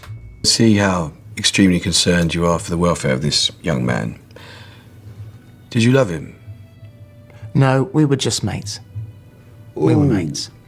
I'll tell you what, that's fucking harsh. I bet he fucking loved you. I think that's really weird, isn't it? Or maybe he didn't love him. I don't know. But like, no, we're just mates. Took him to dinner, shagged him 5 or 6 times. Just, you know, don't really care about him really. Just a friend, isn't he? So I think that's kind of harsh. Taking any sort of emotion out of it. Very legal again, isn't it? Like he was talking earlier about these legal aspects. Take any sort of emotion out of it. So that's kind of bad though, because like if there's no emotion to it, like what you're doing, you're just getting your jiggy on. Like he's like a hole in the wall or a prostitute or something that you don't care about. You just want him for the sex. What? What? You built up a relate? Hang on, wait. There's this person that's come under your wing. Like I would happily say that like I love a lot of people, like not in a like dirty sex way, but like, you know, I love people. So the fact that you took him under your wing, you were friends with him for a long time, he's worked there, he's, you know, you've known him since he was at the drama school. You got no, not at all, just mates. Do you know if he has signed an NDA, a non-disclosure agreement preventing him? Do you know if he signed an NDA, got a micro? Do you know if he has signed an NDA, a non-disclosure blink agreement? And then there's almost like it's very tiny. It's like he's tense. Something tightens up in his neck, I think. It's like really tiny. We were mates. Do you know if he has signed an NDA, a non-disclosure agreement preventing him from speaking? No. Like, no. That's a weird one, because do you know? No. No, I don't know, or no, he didn't sign one. If he has signed an NDA, a non-disclosure agreement preventing him from speaking? No. You don't know if he has? No. At the time, I was asked that earlier on. Did I make him sign an NDA? No, absolutely not. Did I make him sign one is different from did he sign one. Like, did I make him sign one, or did he sign one is different. Asked that earlier on. Did I make him sign an NDA? No, absolutely not. But there's a question of whether or not he was, as it were, paid off. And no. In effect, if he was paid off... No. Was he paid for... This is very stern defensive, but ultimately, like, we're asking questions that we know the answer to. You've just bought him an expensive legal team, haven't you? Like, paying people off isn't like just giving them a wallop of cash. Like, how can you say that he hasn't received any financial benefit when you've just bought him a massive, expensive London league? You said that he was struggling and that you needed to get him jobs so that he could survive in London. Like, it feels a little bit like he has received a financial benefit from being part of your little crew. For his silence? No, God, no. No. So is he free to speak if he wants to? Yeah. Yes. I mean, what he wants is for all of this to go away. Like, you're speaking for him, though, so... Silence? No, God, no. No. So is he free to speak if he wants to? Yeah. Yeah. That's a lie. No. Was he paid for his silence? No, God, in my opinion. No. So is he free to speak if he wants to? Yeah. Yeah, because the way he says it with a slight raised inflection, the pitch of his voice has increased. Not, yeah. Yeah. But yeah. Yeah, and then he qualifies it. I think... No. This is where I said earlier I thought he might start to fray at the edges. I think this is him fraying at the edges here. It's edited, so we jump from this to that, but I think he actually feels less controlled here. There's a question of whether or not he was, as it were, paid off. And no. In effect, if he was paid off, no. Was he paid for his silence? No, God, no. There's a look of fear as well.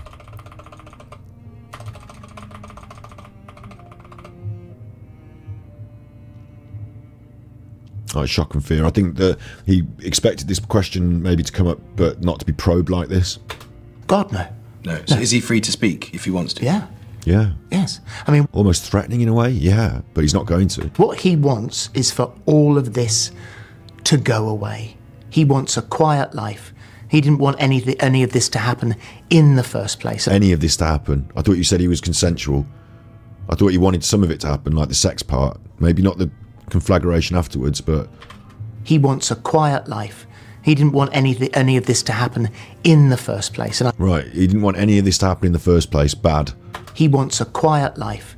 He didn't want any of this to happen in the first place. Sorry if my body language analysis is going to start to break down a little bit. It's very hot and I'm quite tired, and that one I just did was that answer bad. That bad. He wants a quiet life. He didn't want any of this to happen in the first place, and I'm sure he completely regrets it. It was my fault. I'm sure he completely regrets it. This weird hand coming up because it's hiding the vapor thing, but it's my fault. He's now sure he regrets it. Place, and I'm sure he completely regrets it. I'm sure he completely regrets it. So he's obviously talking to... Earlier on he said he wasn't talking to him. Do you remember? Other than hiring him a lawyer, he's not talked to him. But now he's sure he completely regrets it. So how would he be sure of that? Maybe Matthew's told him he completely regrets it. Maybe Matthew's been quite explicit about it. And if he completely regrets it, wouldn't you be afraid that he'd, like, you know, talk about it in public and be maybe angry? So...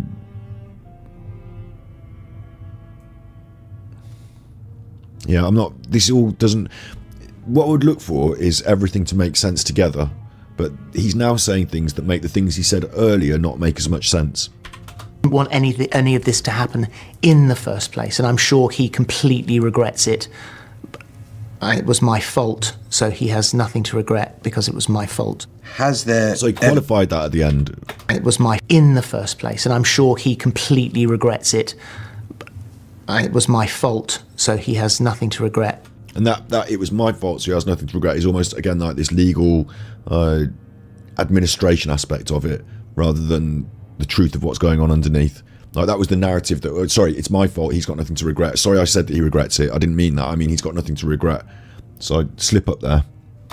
Because it was my fault. Has there ever been, or is there, an injunction or any sort of NDA preventing media coverage of your relationship with him? No. And that was... or any sort of NDA preventing... He's, again, giving us the believe me look, the surprise, but also the sticking out the tongue, because the NDA is coming up again, but it's a different NDA that he's asking about. He doesn't know it's a different NDA that he's asking about at this point. So why is he giving the... Philip getting a bit eggy here, being asked about this NDA again. Media coverage. You chuffer. Of your relationship with him? No. Pursed lips, nothing to, like, wanting to hold back, and then a straight no. And that was that was one of... Stress. NDA preventing media coverage of your relationship with him? No. And that was that was one of the... Not only stress, but covering the face. And displaying the ring. Maybe even bringing the vape into the shot. Maybe this is... You know, maybe this is one he wants edited out or he wants to hide from. Yeah, preventing media coverage of your relationship with him? No. And that was that was one of the things when the rumour started and then when it came to light. And obviously both of us said, what the hell is this? I don't know. Okay, you know, Jesus. I'm going to get myself in trouble now. I have a joke about everyone on the telly being either on cocaine, wearing a wig, or being a pedo. It's a joke I do. Okay, bear that in mind. I'm an online... You know, I do my online comedy bit, yeah? So, a joke I do. Ha ha ha. Everyone on TVs, they're either snorting the cocaine, or they're wearing a wig, or they're a pedo. And you can see it. A load of them are wearing wigs. You've seen them on the telly. I spot them. They're all wearing wigs. Not wigs like mine, but like full-on wigs. Like, they're all wearing wigs. And then loads of them are doing the cocaine. Like, you see them. Like, you can tell. And then it turned out quite a lot of them. Sorry, I'm pointing at Philip. I shouldn't, but I mean telly people. Sorry, Philip. But a lot of them have been pedos, haven't they? Like Jimmy Savile. Jimmy Savile probably, I don't know if he did the cocaine, but he was definitely being the pedo. I always had Philip down for doing the cocaine and not being the pedo. Or he's not wearing a wig, so we've got that one. I'm having a joke here. I always, it's my joke that I say about if they're on telly, they're either doing one of these three, ha ha ha. But what he described here, light things when the rumour started, and then when it came to. There's that which I thought was weird. It's like a big line. When the rumours started and when it came to light, this is almost like the title of the rumours, like the headline that you maybe imagined. But again, a line. That was one of the things when the rumour started, and then when it came to light, and obviously both of us. And then he brings up, he does this touch to the nose. Now you'd say, oh, touching the nose means lying, doesn't it? But this is not that straightforward like that. This is something weird in body language terms, like this sort of pinching of the nose. I think he's trying to stop himself from talking or even breathing, maybe, in a way. Holding the breath. Like, don't say these rumours. Don't, like, the rumours are imagined. He's seen the headlines. But don't tell anyone, keep this in. Started, and then when it came to light. When it came to light. So there was a headline. There was something printed, maybe. Phillip Schofield, XYZ. And obviously both of us said... And obviously both of us, like this pinching of the nose. I'm going to have to check this. I find it very strange.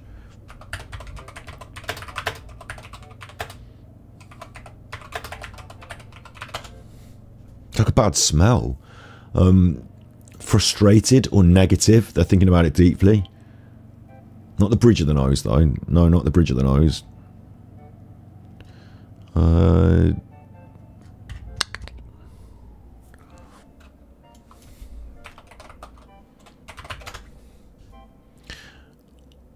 Uncertain, unconvinced, yeah, but...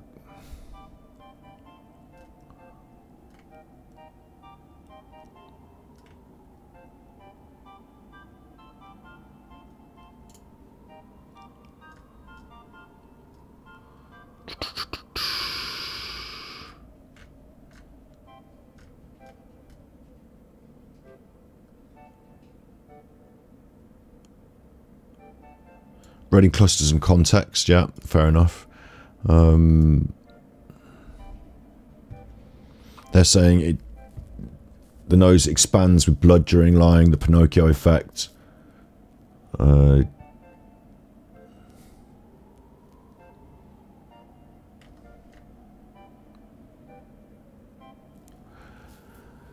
As with the mouth cover, the nose touch can be used both by the speaker to disguise his own deceit and by the listener who doubts the speaker's words. Yeah, deception, deceit, disguise.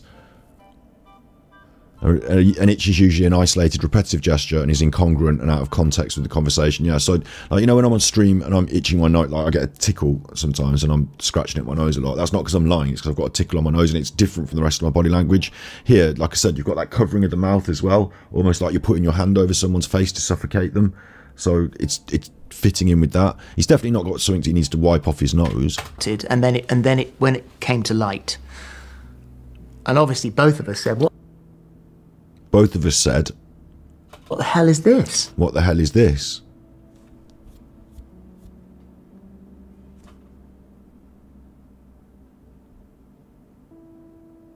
Both of us said that, did they?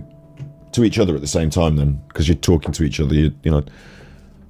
Although you said you drifted and you don't talk to each other anymore, but when whatever this is came out, both of us. So he means the rumours about him and this boy. He doesn't mean the rumours about him doing cocaine or him doing this or him doing that. He means specifically the rumours about him and this boy. It's reflecting in this, to me, it feels like there's some sort of like involvement with, like for me, because he said line, he just, and you're doing this, I'm getting that cocaine feeling. I'm also getting the idea that he wants to shut someone down and, cover their mouth, cover the thing, so... When it came to light, and obviously both of us said, "What the hell is this?" What the hell is that? Sniff. I don't know. I said, "Well, it'll go away. I'm sure it'll go away." And it'll go away. I don't know. I said, well, it'll... I said, well, got nothing there. We've seen this one before on our body language analysis. This is, I've got nothing. Got nothing more to say, got no more ideas, got nothing. Philip was surprised, stumped, didn't really know what to do. It'll go away. I'm sure it'll go away. And then it started to grow legs, and it got bigger and bigger. It was said. An edit there. There was a super injunction. It was said. I'd got him fired or moved on. All completely untrue. And this is ridiculous as well, because now what he's doing is this thing where he's listing things that are untrue as like diversions and distractions. They're all irrelevant what's untrue, isn't it? What's relevant is what's true. You work in television, you know the way the process works. No, you can't have someone moved on without it going through a whole team of people. The line of command. Why would this happen?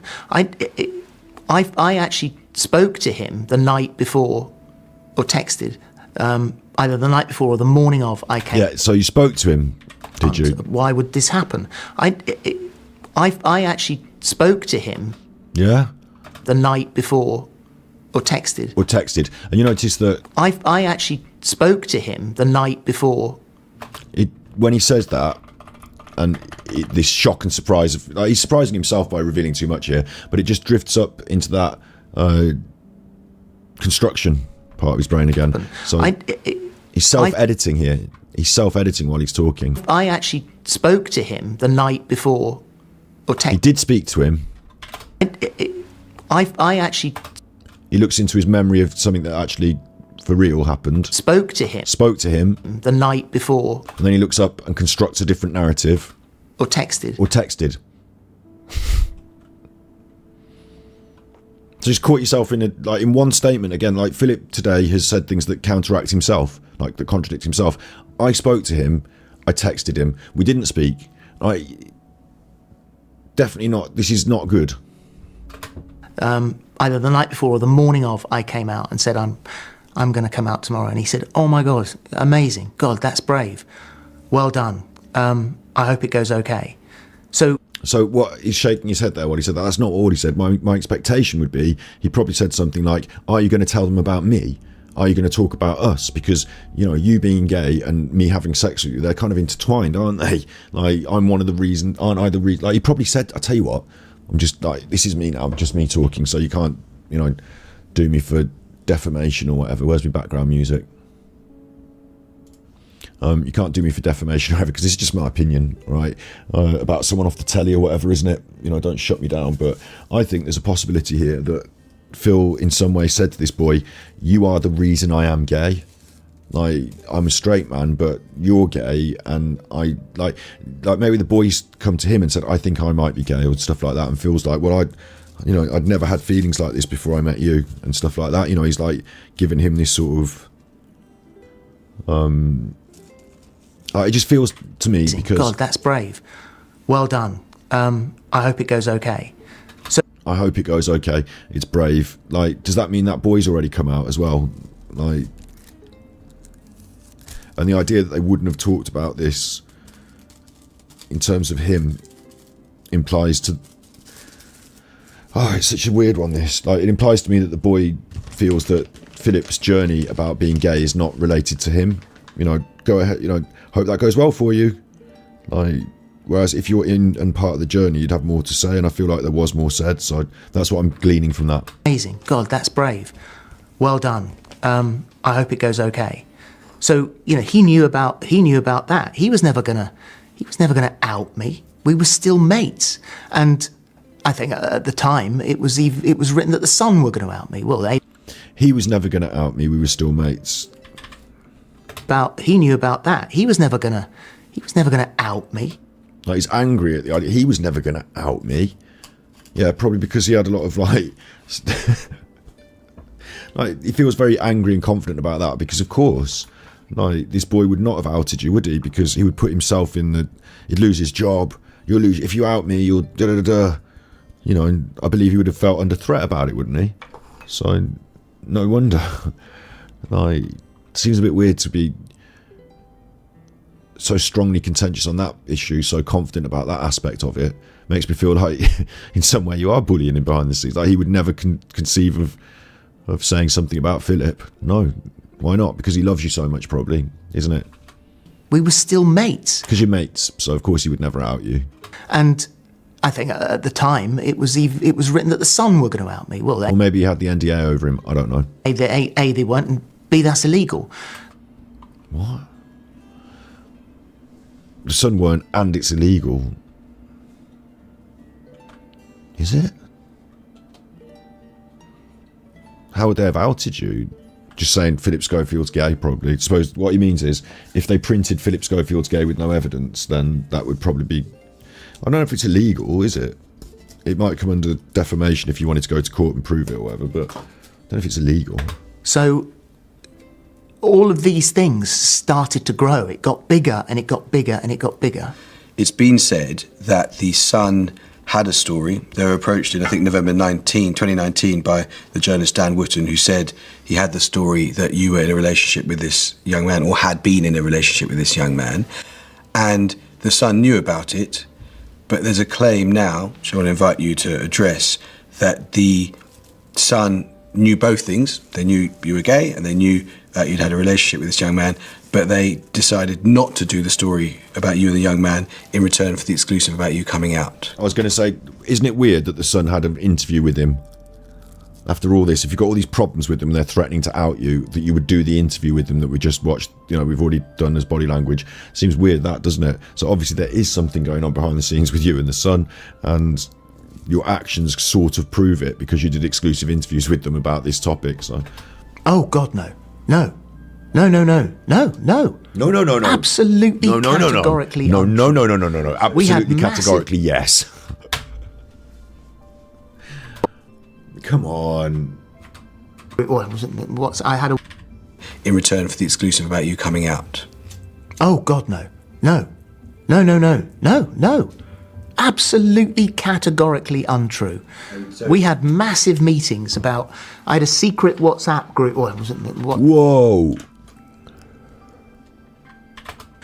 We had massive meetings about... We had massive meetings about who's we having massive meetings? You and the Sun, and presumably your lawyers, because you're not going to go and talk to the Sun on your own, are you? I had a secret... And what's this? The shaky hands, the covering of the face, the touching of the top of the nose now. This is, for me, deceit, covering... Like, this is a really weird... Again, Phil's doing body language here that I don't usually see. Secret WhatsApp group. Or a secret WhatsApp group. I had a WhatsApp group. A WhatsApp group. This is him, in my opinion, hitting that point of stress where he, like, you know, I said how I thought he would become frayed at the edges. I didn't realise he would totally fragment. And this, for me, is the total stress of the headache of it all, the shaking of the hands. I feel like...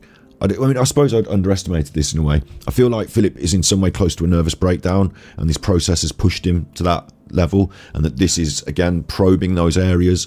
And I don't know what happened over the last few years, but since the Sun found out, this has been pretty bad for Phil. In his, like, he could have just come out and said, like, I'm gay, like, and people would have gone, fair play, mate. Like, that's all right. But this whole whatever that he's felt, instead of that, the whole thing that he's built up in his mind and his whole personal life and all this going on, the Sun here involved the team of lawyers, the WhatsApp group, incredibly stressful, wants to hide it, ashamed, combining that with the touching of the top of the nose, which we just got out a minute ago, didn't we? But now we can touching the bridge of the nose.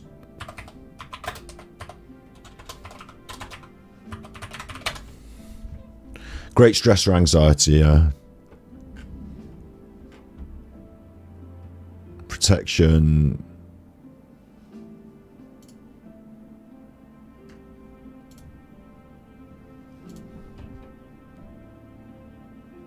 cut out further information from the environment, so the mind's eye is focused on deeply processing the overwhelming information. Yeah, that's what I'm getting. I'm happy with that. Overwhelmed at this point. Maybe he's cried about this.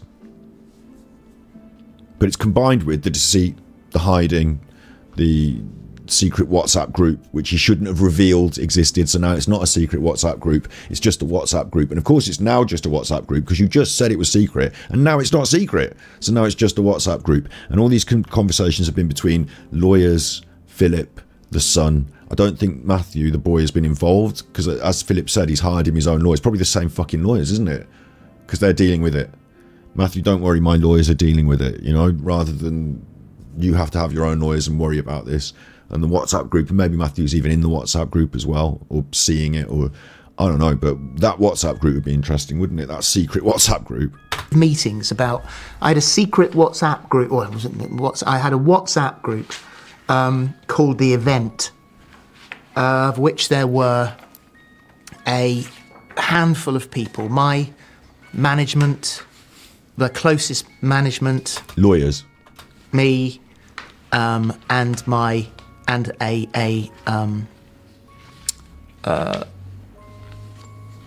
guy who's a sort of a media lawyer type of thing. A lawyer, yeah.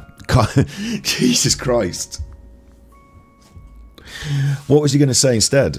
My handler, my PR handler, my media man, I wonder what they call them, but you know, it's some sort of manipulative.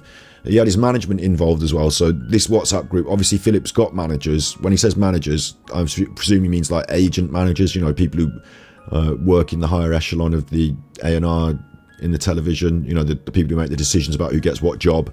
I believe he probably talking about top brass at ITV at this point. You know, this is probably the point where it's got to, you need to bring in your lawyers because the top people, the manager, you know, are talking about your job and what's going on. And, you know, this is the serious bit, isn't it? The Sun are involved. They've obviously notified the Sun, and their involvement is, like, you would think that the top people at ITV get whispers from what's going on at the Sun from the top people at the Sun. You'd think they would talk, wouldn't you? Like the departments and all that. So this is that moment where all that's happening, and it's been brought into very serious light. But it's all happening apparently 4 years ago and being dealt with behind the scenes, and we never got to hear about any of it, and he just carried on. So that was interesting. He does this little wiggle with his hand here as well, which you can't quite see because I'm in the way. I thought I'd keep out the way of his body language, but occasionally he brings his hand up here. The closest management, me, and a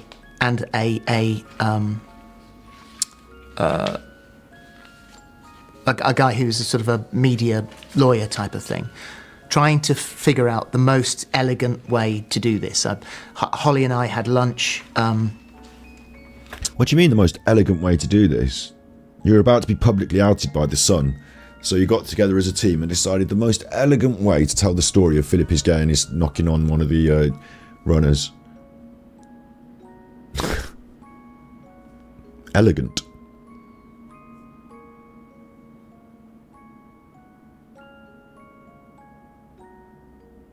Okay, you're going to fall, but you're going to fall elegantly. I think this is how it was set up to Phil. I think that they've got together and they said, Phil, you know, when this story breaks, and maybe not today, it may be not tomorrow, but we're going to have this thing in place, we're going to have our story straight in advance, we're going to have the narrative set, and if you're going to fall, then we're going to help you to fall elegantly. I think that's why that word was used. It's just a guess, of course, it's just my opinion.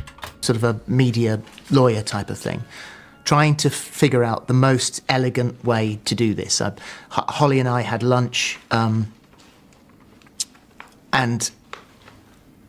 we're trying to figure out what was the best date. And then I was advised, when you do it, obviously this is going to be, it's going to be big news. So he's talking about the coming out now. Holly and him had lunch and decided on the date, which is really strange, isn't it? Because you've got your inner sanctum where you talk all the time. You decided to take, like, did you take her out? You would have assumed if it's something like this, you'd have to say, Holly, would you like to go to lunch with me? I need to talk to you about something. Like, we decided on the date, you know? Or was it the other way around? Did Holly take Philip to lunch because the people at the show had said, listen, things are starting to move behind the scenes and Philip is, you know, he's going to have to get ahead of this and he's going to have to come out. So Holly, we're going to need you to take him to lunch and tell him that on this date he's coming out. You know, did it go the other way? I don't really know. Don't really get a strong feeling. I'm going to have to quickly make myself another cup of tea. So 10 years. 8 years. all right then, Philip, you nutter. We're trying to figure out what was the best date. And then I was advised, when you do it, obviously this is going to be, it's going to be big news, you should really have an interview afterwards. And it was suggested to me that, you know, the Sun would be the paper to go to. Okay. It was suggested to him. So getting back to this, right, he's in this WhatsApp group with the Sun who have got this story on him, and now his managers are involved and his lawyers, and it was suggested to him that after he comes out as gay on the telly, he might want to have a chat to the Sun, maybe, might want to, suggested, could probably chat to anyone, might want to do the interview beforehand maybe, with the Sun, and then they've got that and they're going to publish it. It sounds a little bit to me like, you know, they got something, they were going to publish it and he had to get ahead of it, but yeah, go ahead. Okay, so let me put directly what Dan Wootton says that you can debunk if you wish to. Dan Wootton said he now works at GB News. A decision had been made for the newspaper to have a closer relationship with ITV, and as part of that closer relationship, the Sun was offered ringside seats and an exclusive interview for this coming out announcement. As a result, obviously the Sun, wouldn't run a story about the young runner. It was prompted by Phillip. That is categorically untrue. Really? And I've got to say, because that sounds like it all makes there sense. are a great many things that have been said that are categorically untrue. Yeah, obviously there's loads of other stuff that's untrue, but what about this? Now, I have nothing against Dan, and now I've actually brought myself down to a far, far greater degree than you could ever have done. What? I have brought myself down. I am done. So he's saying he's got nothing against Dan, and he's brought himself down. So Dan hasn't found something out. Dan hasn't threatened to tell everyone. Phil has brought himself down. He's come out publicly and by admitting he was gay and not having done anything wrong, in some ways brought himself down. Again, this doesn't seem to make any sense to me. So body language aside, just in what he's saying. I have to talk about television in the past tense, which breaks my heart. But it continues, and it is relentless, and it is day after day after day after day. And if you... This is important because some people had watched this video before I did my analysis on the Sun thing even, and they said, why'd you know, he's had his life broken apart, you need to leave him alone now, it's time for him to, you know, come out the public eye and just recover. But he's made this interview, so we're allowed to respond to it, I think, publicly, and the fact that it's going on is because of the things he did. And they've been built up over years, and now there's space to talk about it. So it's a bit rich for Phillip to say, I've done all this stuff for years and years, you've just found out about it in the public and we're not going to talk about it anymore. You can say it once on the day, you know, we can all talk about it once, then that's it, no more talking about it. My life's ruined, I don't think you should talk about it. I think it's a bit rich, really. He's admitted here that his life in television is over as well, which is an interesting statement that he just sort of moved through quite quickly without seeming to feel too strongly about it. No tear shed or anything like that. Do that if you don't think that that is going to have the most catastrophic effect on someone's mind. What do you want me to die? Because that's where I am. Wow. Okay, so this is really heavy as well. Earlier on I said I saw the signs of the nervous breakdown based... You know, nervous breakdown's a heavy word, but you know what I mean, like the signs of all the stress and the shaking and all that. Phillip is basically publicly saying here that he's threatening suicide if people continue to debase him. If people continue to say bad things about him in public, he's feeling suicidal is what he said there. So it's strongly accusatory of the person who's doing the interview and us, the public who are watching it, that you'd better shut up or you might drive him to suicide. So it's like our fault he might commit suicide. It's a strong lever. It's a strong piece of leverage, isn't it? to use against us, the audience that are watching this, because that's who he's talking to through the interview in general. He might be talking to the papers, he might be talking to the interviewer, he might be talking to the management, you know, but we're all watching this. It's a public interview, so it's a very strong piece of leverage to be using against us. Can't tell exactly the truth of it. Here he seems very aggressive in his stance, and the big raise the eyebrows, the big staring eyes. It might be a signal that he's on the verge or precipice of something strongly emotional, but it also seems quite aggressive the way he said that. I have lost everything. Well, you haven't, have you? Because you've still got all your money. Like, Jesus. I have lost everything. And what is everything? Because if you were married to this woman and you don't care because you're gay, and you didn't care about this boy because you said earlier on you didn't care about him, it was just a fling, what have you lost? Your job in telly. You've lost your position of status and job in telly. You've lost the way the public perceive you. That was already in jeopardy because you went to see the Queen early. They already got a bit of a cob on. They're already starting to get a bit thing about it. But everything's a bit of a heavy statement. You haven't lost everything.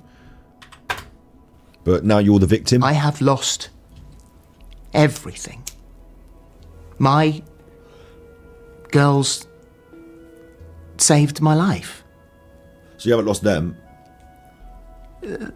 They said last week they haven't left me for a moment. They've been by my side so you haven't lost every them? moment because they're scared to let me out of their sight.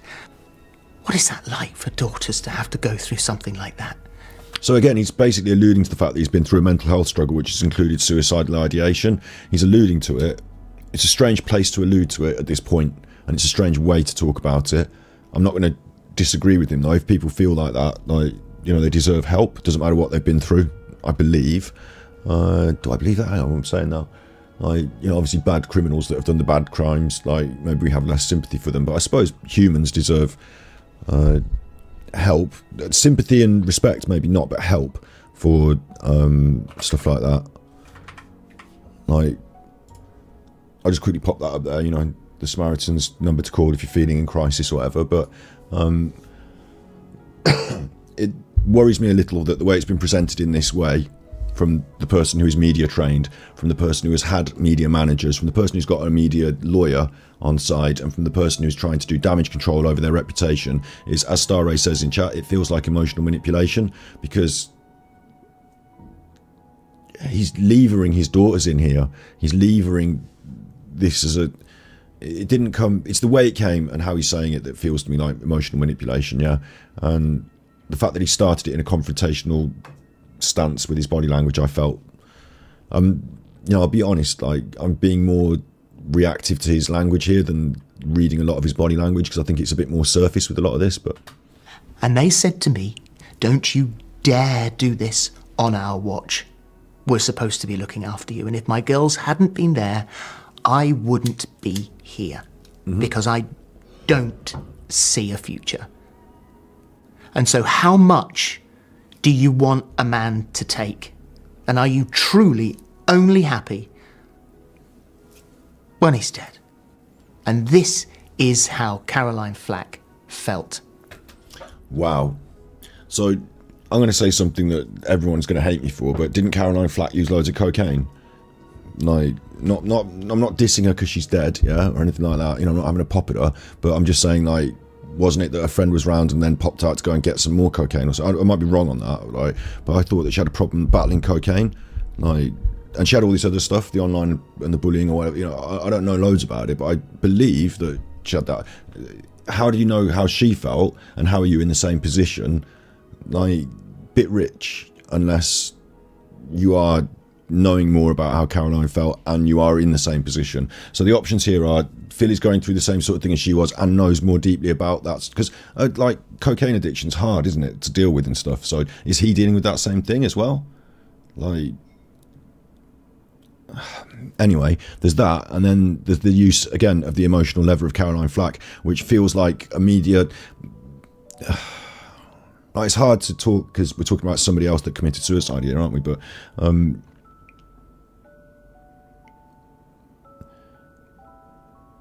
she is used as leverage against the mainstream media, because the concept is that if they didn't print stories about her, she would still be alive. Like, I don't have an iron in that fire. I don't necessarily agree with both sides. I think, you know, she was probably having mental disturbance and difficulty if she was using loads of cocaine as well. So, Caroline Flack aside, then, like, either we are going to be responsible for Phillip Schofield's suicide, or we won't, maybe, if we just shut up and are nice to him. I think that's a really weird way to leverage it. You can talk about his... I am not going to say that he didn't have suicidal ideation, so I'm not going to deny him that. And I'm going to say that he deserves sympathy and help for that. But to bring someone else in and leverage it like this is a bit strange. You know, it feels like a bargaining chip in a way. And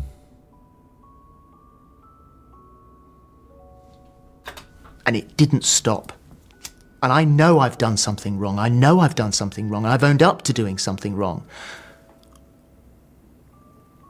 But a friend's texting me this morning saying, mate, this is relentless. When is it going to stop? What's the agenda? Whose friends? Your friends are texting you. Who are these friends that are so, God, it's relentless, when's it going to stop? I believe that would be Matthew, would it? Because he is concerned with the amount of print that's going on about this. How many other people are that concerned? Because his name is coming up over and over again, isn't it? So maybe it's him that's like, you said it was just going to be a flash in the pan and die out, and now it's relentless. So maybe Matthew's on him in this moment. Mate, this is relentless. When is it going to stop? What's the agenda? When is this going to stop? Someone said you're being treated like Jack the Ripper. Now we've got Jack the Ripper, so this is where the problem comes in. I feel that if I'd recently been suicidal, and if I was having to discuss in public about that suicidal ideation and describe my daughters having to be by my side, that it would be emotional enough that I would either show signs of it, crying, needing to take a pause, the smoking he was doing in the other interview, something. I don't feel that emotion from him in that testimony. And then we move on to Jack the Ripper like I'm some bogeyman for the public. So it's this self-pity rather than, like he said, I've done this bad thing, I've done this bad thing, I've done this bad thing, but, you know, we won't stop going on at me. So it's not that I feel bad and I'm suicidal because the bad thing I did and I regret it and I've ruined my life and, you know, that thing, which you could understand. And that's where we get the sympathy. But it's not that. It's that they won't stop going on at me is making me feel bad. And I'm now Jack the Ripper. And we've not stayed in that emotional place for Phil.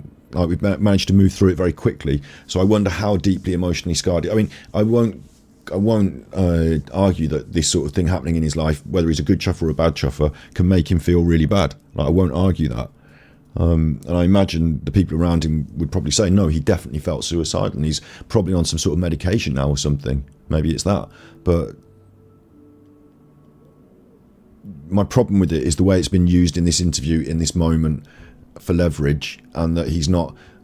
Like, most of us, if we'd felt like that and we're doing an interview like this, would probably say something... Like, I just brought up the Samaritans because to offer some help for other people who are in this moment seeing some reflection of their own struggles. Phil doesn't care about the other people or anything. Like, he brought up his daughters, I suppose, and how they felt. So that's other people, but it was in the moment of leverage. So I find it very strange that he's now onto this Jack the Ripper bit and other contextualisation of how he's not a bad bogeyman and maybe deserves some more sympathy. And I haven't looked at a single thing. That would be the final push. I haven't looked at a single newspaper item. I deleted all the apps. I took off all my notifications. I have not looked at my phone or looked at the news, but people, well-meaning people, come through to you and can't believe this has just been said. He said that would be the final push as well, to point that if he were to look at the media and see that they were writing bad things, that would be the final push for his, you know, choosing to off himself, which is directly saying that if the media are saying bad things to me, I will hold them responsible for my suicide. Like, he's directly attacking the media isn't he? So when earlier we were talking about the Sun, and we were talking about this guy who works in GB News now, or whatever, like, we're actually talking about Phil versus them, and he's setting a public statement that if you bully me in public, Caroline Flack is he's used her as a marker post that you are not allowed to, like, you are now the bad people in public because I'm going to be Caroline, like, you don't want a Caroline Flack on your hands, and if you push it that far, like, he's using her suicide to protect himself from public admonition by the newspapers, by creating a narrative that if they attack him any further, he is the victim. That's what's happening here, yeah? Whether you believe that and agree with it is up to you. You know, if you think he is now beyond public reproach any further and should live a quiet life, that's up to you. Like, if you believe people shouldn't print any more stories about him, that's your choices. You know, your ideas on the media are up to you. But Philip has stated his line quite clearly, which is, this is where the line is. And I haven't looked at it, so, you know, what you've done up to now, we're going to let slide under the bridge. But if it happens any more, and I wonder if we've had these meetings on that WhatsApp group, I'll give you the interview, but then it stops. You know, I wonder if that's part of it. Can't believe you've been painted out to be this person. We know you, we love you, please love the person that we know you are. All of those things. But still it comes. Still, it is utterly relentless. Uncontrolled. And it's not, online. And it's not online, yeah. Okay, online, yeah. I'm online now doing this exact thing that he's describing, but it's not utterly relentless. You know, you don't have to watch my Twitch stream or my YouTube. It's not like there's this ongoing torrent of, like, things that I would see as being far more relentless in the media recently have been, like, recently the coverage of Boris Johnson's fall from office, recently, you know, the coverage of the Ukraine war, like, you know, that seems relentless. What's going on with Philip is that there was a flurry of stories. You know, it's like a flurry of attention, and then as it peters out, you know, a few pieces like I'm doing here and there, but it's not like, I mean, I'll just check.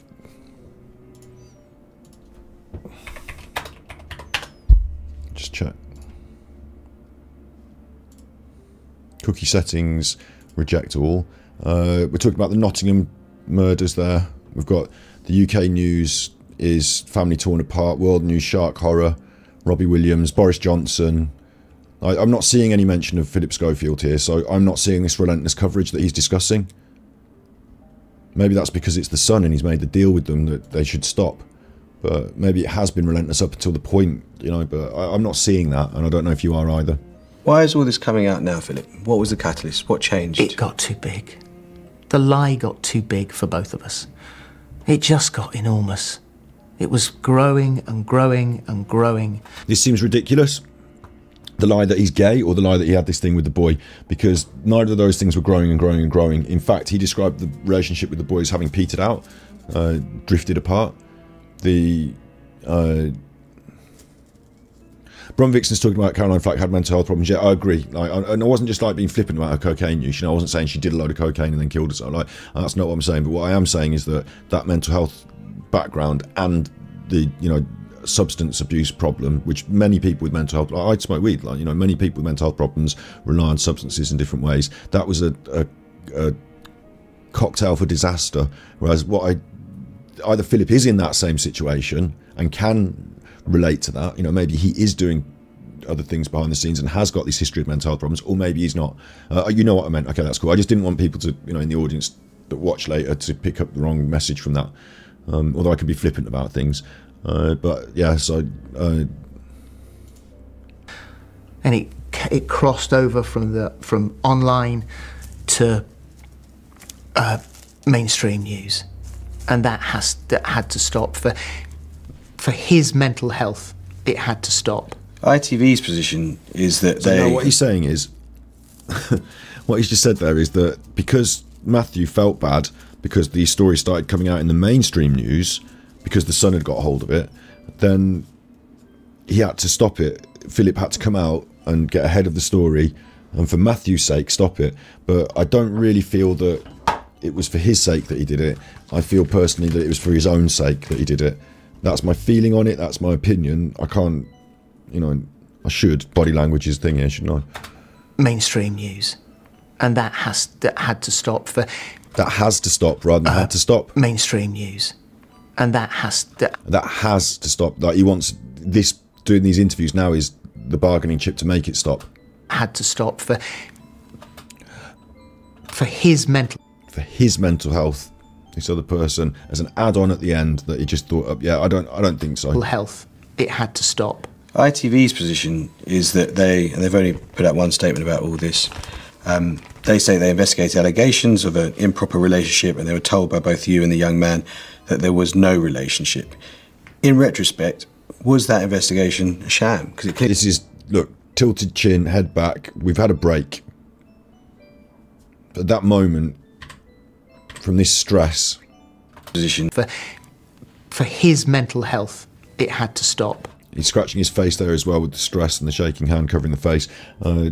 He's stressed at that moment and he's requested a break. And then, I mean, these are my opinions. And then he smoked his vape in bits and pieces, and then we come back. ITV's position is that they've only put out one statement about all this.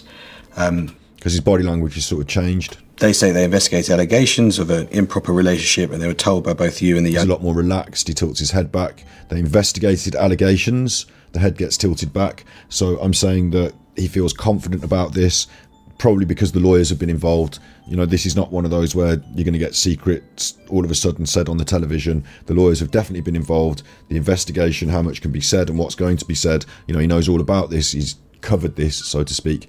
So he's head back, confident about this bit. Man, that there was no relationship. In retrospect, was that investigation a sham? Because it clearly didn't get to the truth, did it? I think if you have two people who are lying, then what can you do? But what did that investigation amount? Is he saying they were both lying? To him, was it just a phone call to you and a phone call to the young man? Was it sort of a proper sort of independent? I think he was asked. He was asked quite a bit. I was asked a couple of times. So you know, it's and it wasn't formal. But yeah, I mean, I think, bearing in mind that there were two people who were absolutely intransigent in their denial, that it would have been pretty hard. And so that's his defence then, is just to deny, and that was his defence back then. And he told the boy to deny as well, so that they were both, and you've got the word intransigent, which sounds again like some posh lawyery speak. That's what went on in the past. He's saying that he just lied about it. They both just lied about it, and they was informally asked, but how would you ask someone in the workplace if you're conducting a relationship with someone in the workplace? Informally, loads of times. I think it was just, you know, a formal situation, and he's got that denial in on the, you know, documents. You coordinate your responses together to make sure that... Isn't that strange? Because isn't that the problem with what we're saying, like about the age of the boy, when it started, all these things, how we got at the very start of the interview, these categoric denials, these intransigent denials. So it seems like a problem to me that you're now admitting to that, but saying that the stuff you said earlier today in this exact interview, that's fine. That's fine. But the things that you said earlier before that, they were in lies. But you're not a lie. I didn't get out. No. He lied independently, you lied independently. He didn't ever want his name out there. He just wanted it all to go away. But some people would say, some people are saying... He didn't answer the question there either, did he? He deflected that and answered a different question like a politician. Did you tell him to lie? He didn't want his name out there. Have said that it stretches credulity to suggest that people at the top of ITV wouldn't have known about your relationship with this young man. It was pretty well known that the two of you were close, and people had specifically raised this with the bosses of ITV. And people say it's quite a short journey from that to saying they should have done a proper and more thorough investigation and they should have got to the truth. Isn't that a reasonable thing for people to say, given we're talking about abuse of power, potentially, given we're talking about workplace culture, in an era where workplace culture is under the spotlight as never before? Yes, yeah. They should have, okay. Yeah, yeah. And you've been very clear about something else which you want to correct, which is... What? Given we're talking about abuse of power, potentially, given we're talking about workplace culture, in an era where workplace culture is under the spotlight as never before? Yes, yeah. They should have... What? ...done a proper and more thorough investigation and they should have got to the truth. Isn't that a reasonable thing for people to say, given we're talking about abuse of power, potentially, given we're talking about workplace culture, in an era where workplace culture is under the spotlight as never before? This is... Yes, yeah. They should... Yes, yeah. Kind of whispers it. I think, again, I get the impression that this is a slight curveball question, that he's aware of the questions that were going to come, but then this one's a kind of curveball question, and he doesn't quite know which way to, you know, he doesn't, this is almost like throwing ITV under the bus if you answer yes. Oh, they should have got to the truth, absolutely. What are they doing not finding this out? But at the same time, you're then critiquing all your bosses and everyone, aren't you? So maybe you're saying, no, they did a really good investigation, it was on me, that, you know, they had no way of finding it out. But then you're saying that there's no mechanism in the workplace for protecting of people, but you didn't need to protect him because you were protecting him. It's just a really weird concoction of ideas, and I think because of that, Phil doesn't really know what the correct answer is, and so sort of is non-committal to his yes in a really weird way. In an era where workplace culture, and I think he feels angered that this question has been levelled at him because it's asking him to throw people under the bus who he has got legal obligations to protect. The spotlight as never before? Yes, yeah. They should have, okay. He's shaking his head. Yeah. And you've been very clear about something else which you want to correct, which is, let me ask you directly, did you speak to anyone at all at ITV about moving this young man onto another programme? Absolutely, categorically not. And you see how he's much more Phillip Schofield again? Absolutely, he's like back in his stride there, because this is the bit he prepared for, and he actually wanted to set this record straight. He's mentally rehearsed this answer, so the other one was like, yeah, and then this is much more in the stride. So the last question, he even felt like, what a stupid question, why are we even talking about this, I don't know what to say, whereas here he's back in his stride. A really good colleague, runner, like very good, and so he applied to go to... I say back in his stride, I mean, yeah. Women, and got the job entirely on his own merits, and I can remember him coming to me and saying, mate, I'm going to Loose Women. I said, that's fantastic, that's So the brilliant. suggestion that ITV moved him to solve a problem that they had festering on this morning is untrue? I do not believe there is any truth in that at all. Okay. Interesting, because maybe Matthew moved himself to solve a problem that was in his life. If things had petered out, maybe Philip was still on him to, like, you know, maybe Matthew was like, look, I don't want to work here anymore with you, you chuffer. Maybe he'd gone. Don't know. Dame Karen McCall, I don't know if you've There's seen... more options than just the two they gave us, though, aren't there? You should turn off all the absolute They weren't giving Matthew any agency in this situation. Solve a problem that they had festering on this morning is untrue? I do not believe there is any truth in that at all. Okay. Dame Karen McCall, I don't know if you've seen, given you should turn off all the absolute... I do not believe that. Good point, Star Ace. I do not believe. This is a political answer again. It's like, you know, he wanted this question and then he was given the statement. So who wants this question to be put in the interview? So what you got to read between, what I'm going to read between the lines, and it's my opinion, is... Let me ask you directly, did you speak to anyone at all that... Yes, yeah. They should have... Okay. Yeah, yeah. And you've been very clear about something else which you want to... And you've been very clear about something else. Correct, which is... Which you want to correct. Now, who's been very clear about this thing that they want to correct? Let me get this straight. We've got lawyers involved. We're talking legalese at times. Who's got a very clear identification about what they want to correct? Who's got to make a public correction on behalf of, you know, Phillip Schofield and conglomerate lawyer company? It's the lawyers that have put this question in. He's asking the question now that the lawyers have been, like, put this question in, and he's going to say this in the interview. Like, this bit is contrived. Let me ask you directly, did you speak to anyone at all at ITV about moving this young man onto another... So this is a question that was forwarded by the lawyers, and they had to ask it legally so he could give this answer. The programme? Absolutely, categorically not. So nobody else on the programme is at fault. ITV, like, there's a line drawn here about... What's the right word? Accountability. This is legally absolving ITV of accountability on the television. That's why this had to be asked. Was a really good colleague, runner, like very good, and so he applied to go to Loose Women, and got the job entirely on his own merits. And I can remember him coming to me and saying, mate, I'm going to Loose Women. I said, that's fantastic, that's So the brilliant. suggestion that ITV moved him to solve a problem that they had festering on this morning as untrue? I do not believe there is any truth in that at all. Very political answer. And the fact that he narrowed his eyes before the question came. And I said, that's fantastic. That's So the brilliant. suggestion that ITV moved him. Here, he leans in and narrows his eyes as if to say, why the fuck are you asking this further question? You've got your question that you're supposed to ask. I'm giving you the answer I'm supposed to give you. Why are you asking a further question? But thankfully, it turns out to be a continuation of the same theme, and he just bats it away with the ascribed answer. To solve a problem that they had festering on this morning as untrue. I do not believe there is any truth in that at all. Just categoric denial, which he just said he was doing earlier when he was lying to them years ago. So I don't really take that at face value. Okay. Dame Karen McCall, I don't know if you've seen, given you've returned off all the apps on your phone, but she's told staff at ITV they've instructed a barrister to carry out an external review of the facts following your statement and departure. Will you comply with that external review if asked?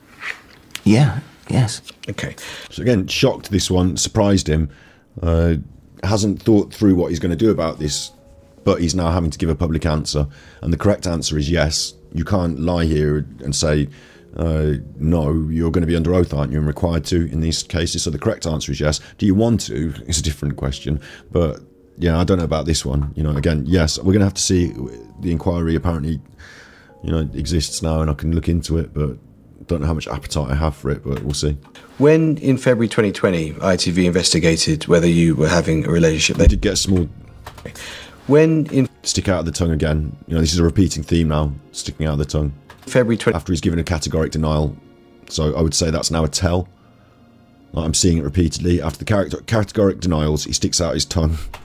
2020 ITV investigated whether you were having a relationship. They failed to get to the truth.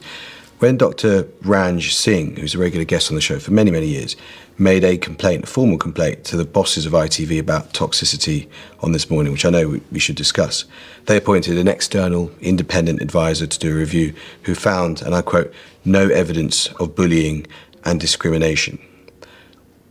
What would you say to those people who say, given that record, it's quite hard to have confidence in this latest review from ITV?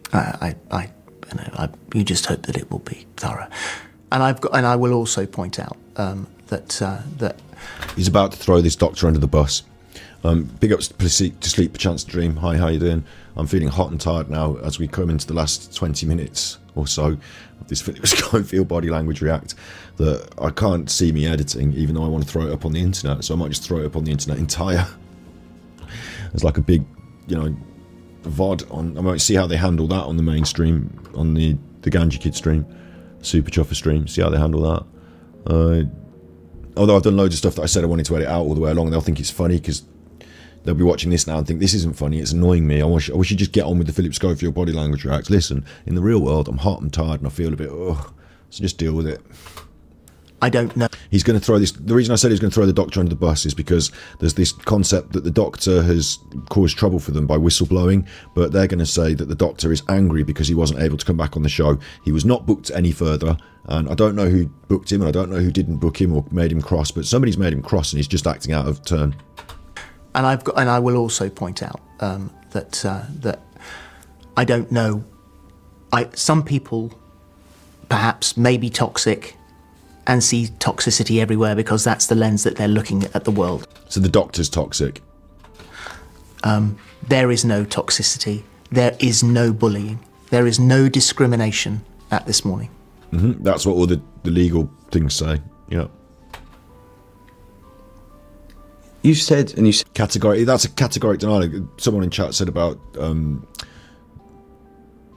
Olsen Lucia said, I did not have sexual relations with that woman, Clinton Lloyd. You know, that was another categoric like that. You know, there is no whitewash at the White House. You know? At this morning. You said, and you said in your statement on Instagram that... Isn't it interesting that those answers...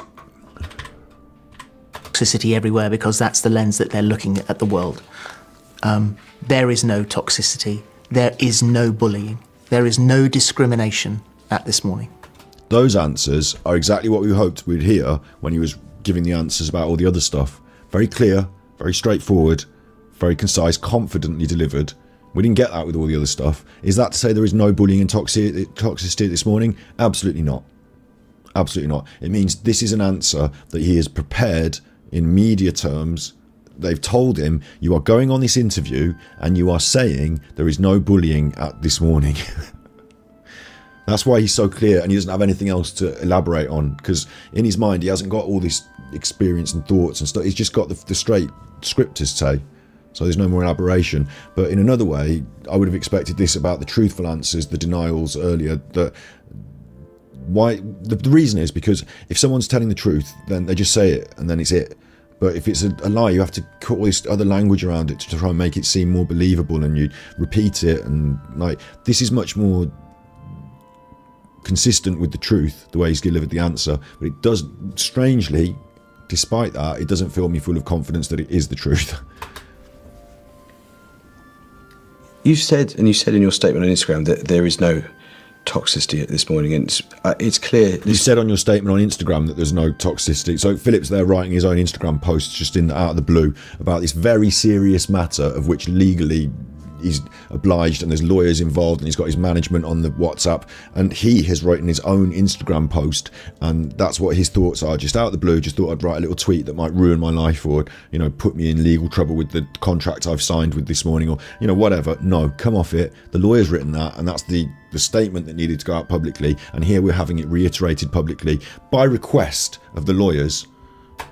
To you, that's something you really want. You're clearly very protective of a programme that you worked on for 20 years. Which is all my opinion. Understandably so, because that programme's reputation has taken a very severe hit.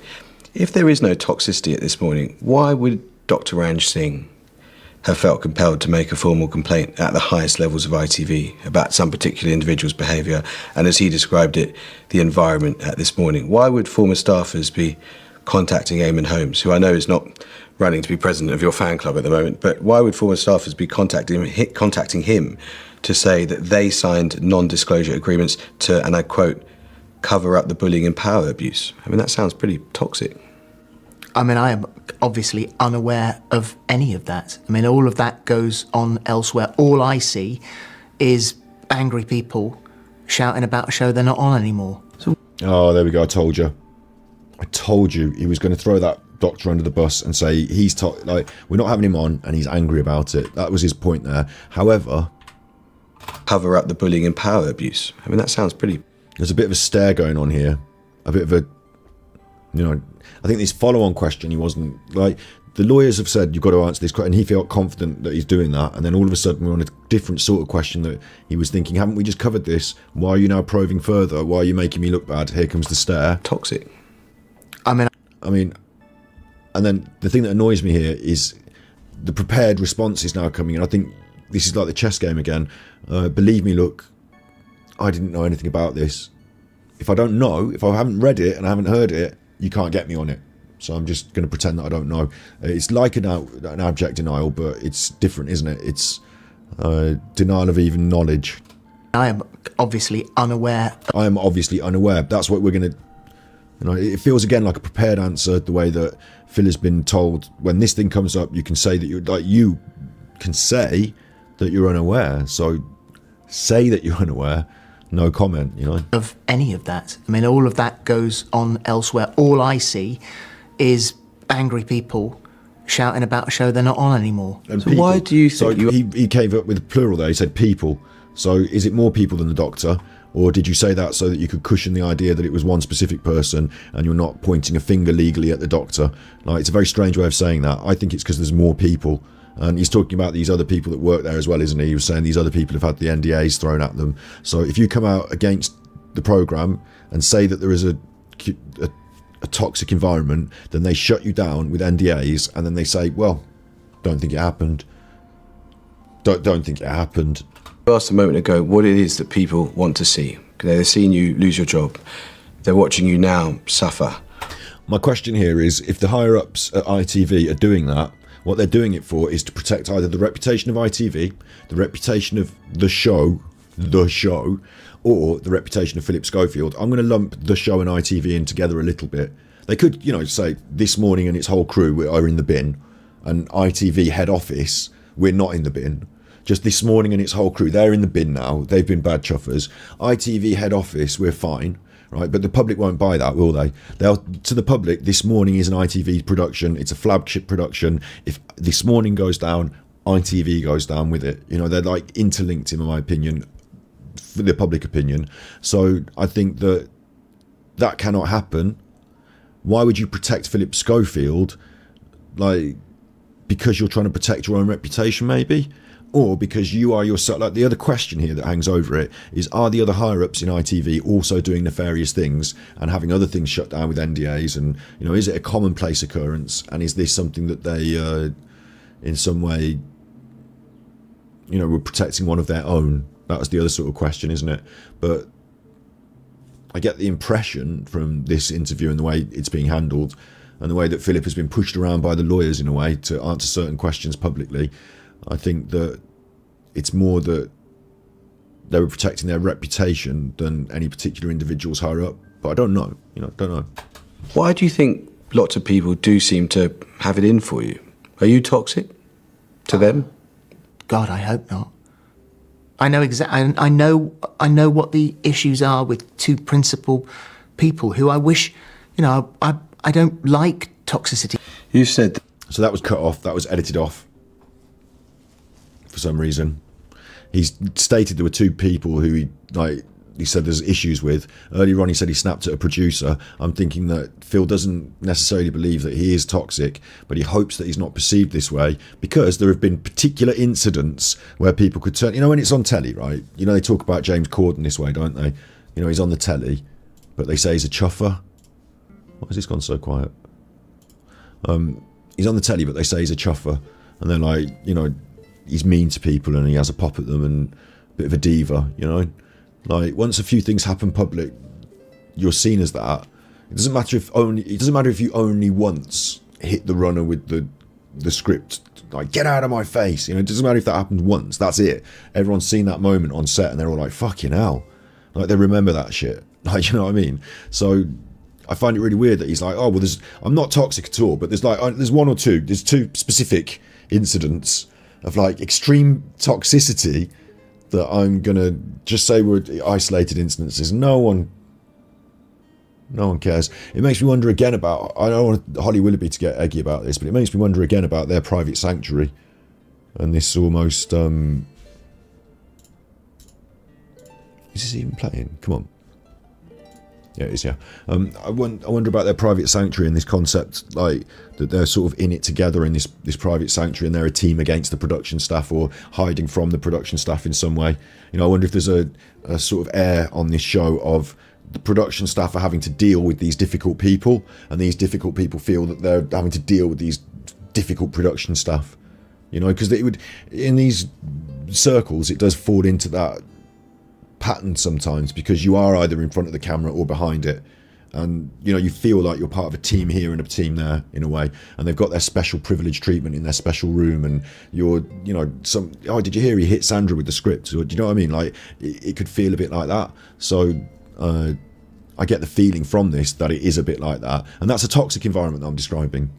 So I'm a bit surprised that the defence for toxicity in the workplace is, yes, there were two incidents that I can specifically outline, and I think everyone else was surprised by that, which is why I think there's a lawyer in the room even that has said cut. I know what the issues are with two principal people who I wish, you know, I don't like toxicity. You said that, to the best of your knowledge, the young man. You even heard the cut in the edit. You even heard the sound of like, yeah, don't worry. Like, it was like a little bit where they've like the two sound files don't quite go to like butt up against each other properly, and you hear the sound just jar slightly. I don't like toxicity. You said that, to the best of your knowledge, the young man that you had a sexual relationship wasn't moved to loose women on anything other than his own merits. He was moved there because Phil's now going to think, why you keep going on about this? That's what I'm expecting to see in his body language. He applied. He's interrupted him. Do you see what I mean? There we go. He doesn't even let him finish his question. You don't get mic'd up for this for some reason, Philip. I don't know why. We're just going to listen to the questioner's microphone, but Philip interrupts him because he's now tired of this line of questioning. He feels that it's like he is now above it. He's answered that, so we're not going to keep going on about it. I thought we said if we keep going on about it, I might kill myself, so you're going to have to stop going on about it now. moved to Loose Women on anything other than his own merits. He was moved there because of his own. He applied and got a promotion, and that wasn't a cultural sort of cover-up by ITV.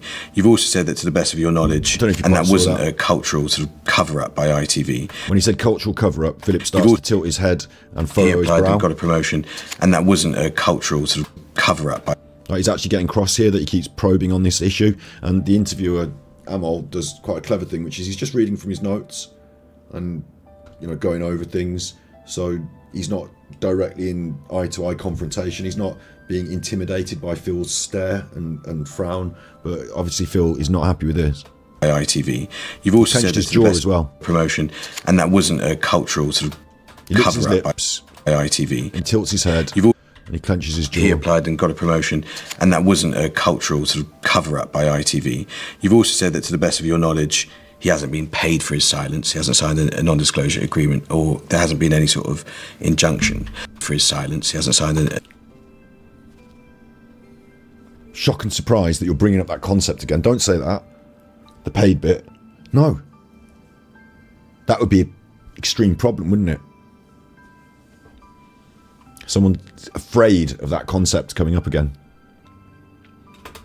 A non-disclosure agreement, or there hasn't been any sort of... Panic there. And now, after the panic, the adrenaline dump, the need to close the eyes and just get some relaxation in. I know I'm pausing it, but the repeated blinks here for that reason. Injunction. But I guess the other allegation or accusation that we made of ITV, they can respond next week. And then a clench of the jaw for this again. ITV again. Philip's getting angry. To know what you think. It's not just that they displayed poor management, but it's that they allowed a culture of toxicity to develop it this morning, but didn't do anything about it because the presenters were untouchable. It was all about keeping Holly and Phil happy. I think it is utterly untrue. From my point of view, and I think Holly would say exactly the same thing, that's a lovely bit of body language, though. Holly's not there. From my point of view, but he nods and refers to her as if she's just sat next to him, because he's so used to her being there. When he pictures Holly, he pictures her sat at his side, a bit like a sidekick, maybe. But he pictures her right there by his side. That's how he pictures Holly. So I believe that Philip actually, throughout this, Holly's been silent and everyone feels that she's been eggy with Phil. But I feel like she's given him the impression that she's right by his side throughout the whole of this. I wonder how clever Holly, you know, I wonder what she does in terms of, you know, keeping people on side here and there. But he sees her right at his side. Maybe he's scared of her being right there. You know, maybe she's right on him as well, but right by his side. She knows the stuff. That inner sanctum, he's told her everything. I have no doubt that he denied that he told her stuff, because then she knows it, doesn't she? And then she can tell, like, you know, why didn't you speak out, Holly? You knew about this forever. Earlier on, I was saying, did he, you know, he denied it. He said, I'd never told her this. And I was like, did you tell her or not? Because it's the inner sanctum and this and that. Now I'm getting the feeling, yes, 100% he told her everything. Like he said. He can't have both ways. One of the things he said today is a lie, but I think Holly knows, yeah. And I think he might know stuff about Holly. I think Holly would say exactly the same thing. Because he's speaking that is for her. Utterly untrue. If there was toxicity between, you know, two members of a team that I was completely unaware of and they had beef with one another, then, you know, that's nothing to do with us. Pointing off camera here at maybe the camera crew. You know, giving an example of a team of other people, the camera crew here today, or maybe the lawyers, or, you know, I don't know, but he's pointing off camera here at somebody, and there is a camera crew. So I think, again, that supports the idea that Philip feels there's this disconnect between me and Holly, the stars, the people that are on the telly, and the people in the production office that work on the production, you know.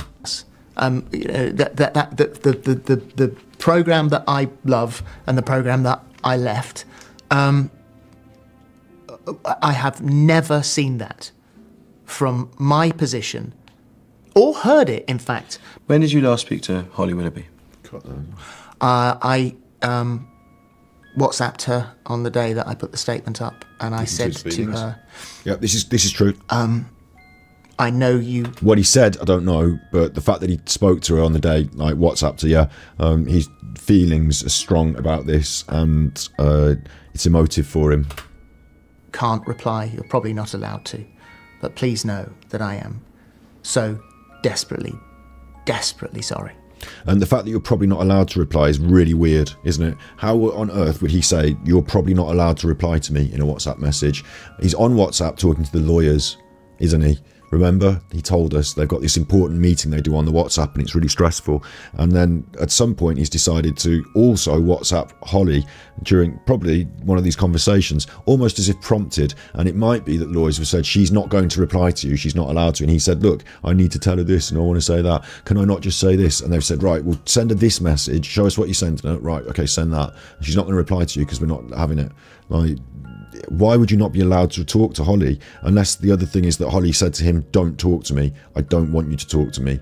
Like, in that case, he's not allowed to talk to her because she set that boundary. That may well be the case. But since we know that the lawyers are involved at this high level, it feels like she wouldn't necessarily be making those decisions either. And that maybe all decisions are made by lawyers here. Did she reply? No. Categoric denial. Good one. How would you characterise your relationship with her now? Is it broken? That's the most honest thing that he said all day today, whatever that was. Desperately sorry. The no. Did she reply? No. Did she reply? No. Yeah, okay. I believe that one. You see how easy it is to tell the truth? Desperately sorry. Did she reply? No. See how easy it is to tell the truth? A relaxed no, shaking the head to confirm the body language is the same as what he's saying. And it doesn't come out as a stress because it's not stressful because you're not having to stress, you're just telling the truth. So that's what the truth looks like in Philip's case more than all this other stuff he's been doing and all this, you know, saying and speaking and how would you elaborating. characterise your relationship with her now? Is it broken?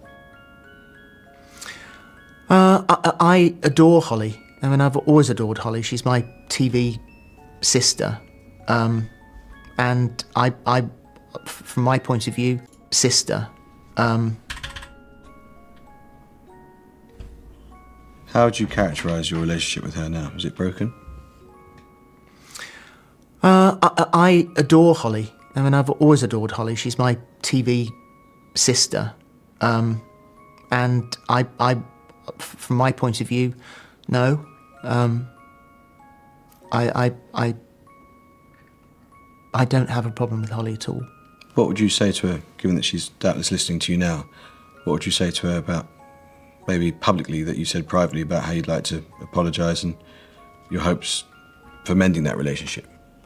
I would say to everyone, I would say to my family. He's getting stuttery steps here because he's like going off piste a bit. This is now not the legal, you know, this is like give me an emotional answer about how you feel. And they haven't covered what would you say to people, like, you know, in this way. Maybe they have, or he's going for the emotional appeal now. Maybe it's that.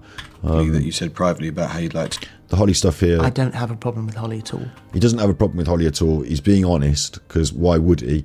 But he has got a small problem, is that they're not still friends, and like he's confused and disoriented about that.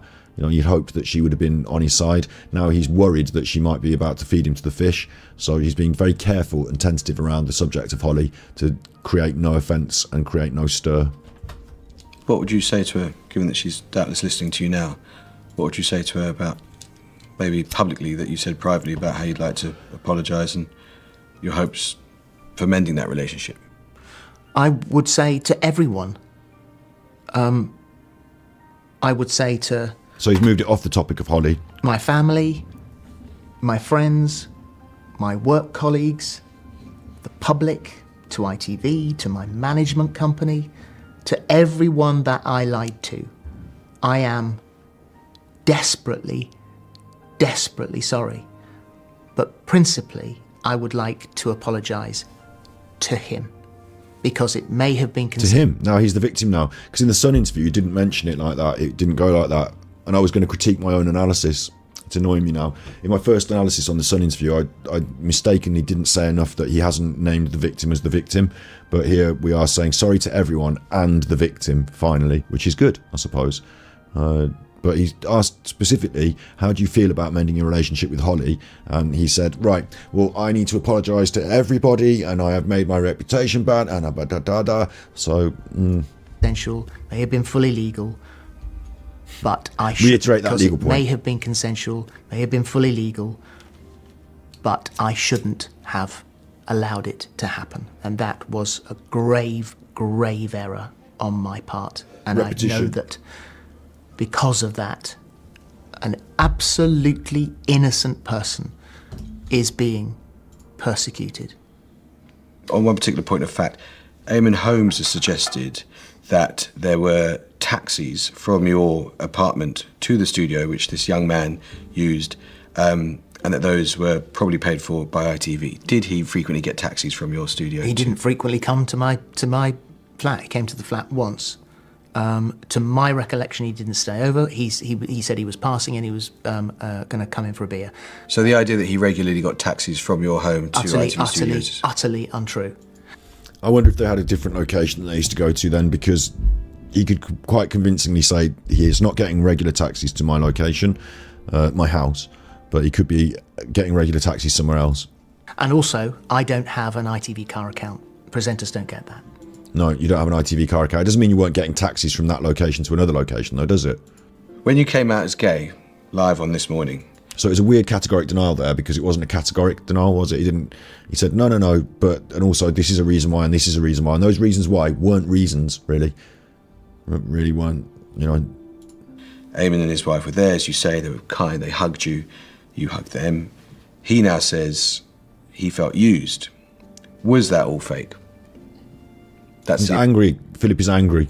Implication of what he's saying, that there was this artifice to that day and that he was being used for a kind of reputational enhancement for you. Philip is angry here. The idea that Eamon Holmes would use Philip for reputation... Eamon Holmes would be able to enhance Philip's reputation is angering him, because he sees himself as much, much bigger and more important than Eamon Holmes. Like, Philip is Philip Schofield, and Eamon Holmes is like, you know, do you know what I mean? It feels like Philip is offended by the idea that Eamon Holmes would even be able to be leveraged for his gain in this way. For a kind of... Because Eamon Holmes doesn't have the status this man is, that Amol is ascribing to him, in Philip's mind. Reputational enhancement for you. You come out as gay as a... Reputational enhancement for you. You come out as gay as a reputational enhancement. No, that wasn't the question. It was that you hugging Eamon and holding Eamon's hand and like all that was there so that you look good, that everyone's your friend, and that Eamon felt he was shoehorned in so that it made it look like you and he were friends, and therefore he was tacitly admonishing your behaviour. But you're saying you think that gay makes you popular in the media. Well, really, Phil, I don't think it's a big negative. Like, people don't care that much like to be negative about it these days. In fact, some people are quite supportive of people, and not just like, you know, supportive of, but, you know, enjoy their character, like, regardless of whether they're gay or straight, you know. But I think we're into that point now. But you've got, like, you know, figures in the media who are like, I mean, you're talking about the BBC. You've got Graham Norton right at the top of the tree. Like, it doesn't do him any disservice to be out, does it? So it's a weird thing that he's picked out there, because it doesn't make any sense, and it wasn't the answer to the question. But the like, you're talking shit face, you think this and that's what you think is, and what you think is stupid, is congruent with the idea that Eamon Holmes could in some way enhance your reputation, because no, he couldn't. Eamon Holmes is stupid. For you. You come out as gay as a reputational enhancement. I think that in itself speaks. When did you know you were gay? I spoke to my therapist about this, because I had a wonderful marriage, have a wonderful marriage. Not brilliant right now.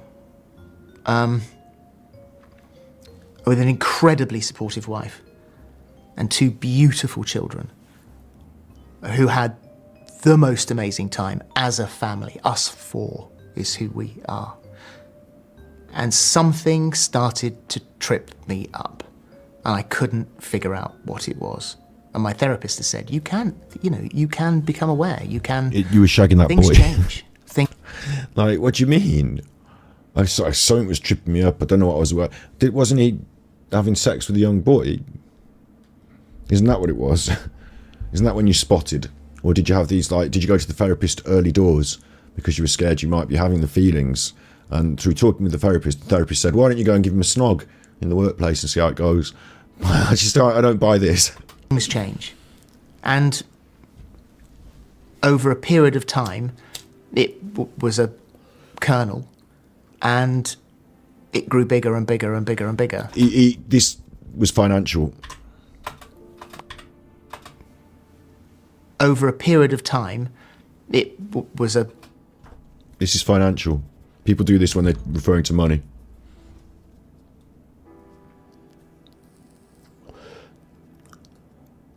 I'm going to float a suggestion. It's just a suggestion. It's just an idea based on this piece of body language. But is it that Philip was paying people to be quiet, and over a period of time, the amount of people he had to pay grew so large, and the figures more exorbitant, that he couldn't afford to keep paying them anymore, and he decided to come out instead? Is that part of it? And over a period of time, it was a kernel, and it grew bigger and bigger and bigger and bigger, until I was really mentally struggling. And again, he's describing, when he says kernel, and he does this, okay, maybe he's paying the newspapers to be quiet, because the popcorn kernel, yeah, a popcorn kernel, like a kernel, they refer to these things like a nugget of truth, a kernel of truth, in psychological terms. So I believe this is more of a kernel of, like, you could talk about that in a journalistic terms. We've got the kernel of a story, you know, but we haven't got the full like. So I believe there's this other, yeah, he's talking using metaphors. Good point, Massian. So I think this is all about something exactly not what it's not what he's saying on the surface. It's about something slightly different. So I forwarded a couple of ideas there. It's something to do with money, and it's something to do with yes, Colette, your messages are showing up. So it's something to do with yeah, there's some subtext to this. I floated a couple of ideas there. Yeah. Until I was really mentally struggling, and like deeply mentally struggling, and my relationship with my colleague coincided with that moment. That is not an excuse. I make no excuses. Do you mind me asking if that was your first gay relationship, or had you had gay flings or this tongue is right out here again. Sexual experiences before then? I think this interview is not about... Yeah, see, there we go, shut that down. The tongue came right out then. Shutting that down. Feels very strong, confident, and like I'm feeling a little bit throughout the course of this interview now. I'm picking up the feelings that this is the great Philip Schofield, and how dare, you know, Amol from the BBC go off piste and ask him these difficult questions in this way. He's not even going to, you know, I'm shutting that one down. Like, confidence here as well, because he's been through it with the lawyers as well. I think he felt like he's like, what they probably do, my guess, again, my opinion, is they probably get him in a room and they interview him as if they are the press over and over again until he's drilled by rote on all these difficult questions. And sometimes questions came up today that he didn't expect from Amol. Like, the lawyers are not that sharp, they haven't got all the questions, but in things like this, he knows that when this comes up, shut down, Blackpink in your area, you're shut down. Like, this one's not going any further. Or sexual experiences before then? I think this interview is not about other experiences. And the way he says this interview is not about that, he's telling this man about what his interview is about. Yeah? How's he doing that? Because the lawyers have already predetermined what the interview's about, and he knows all the questions already. Otherwise, how can you tell him what his job and what he wants to ask you about is? Like, it's ridiculous, isn't it? You imagine that. You know, imagine I had a podcast guest on and I asked them something about it, and they said, well, this is not about that. Like, well, I'm asking you, you know, I've just made it about that. I mean, I suppose I could say to a podcast guest, we want to talk about your area of expertise in geology, and then I ask them about their wife, and they're like, oh, I think this is going a bit too far here. But here we're talking about whether you were bopping this young boy and, like, you know, your relationships and stuff like that. So it feels like it is part of this conversation. So interesting. And what's interesting as well is we didn't get the full timeline here. What Amol is trying to nail down is whether Philip he's described to us that he's been to therapy, and the culmination of the therapy and his feelings growing were this relationship with the young boy in the workplace. And I thought he was alluding to the feelings growing and the problems with the press, which came later. And now he's also saying that his homosexuality became a problem with his marriage and, you know, his life, and it built up to a head.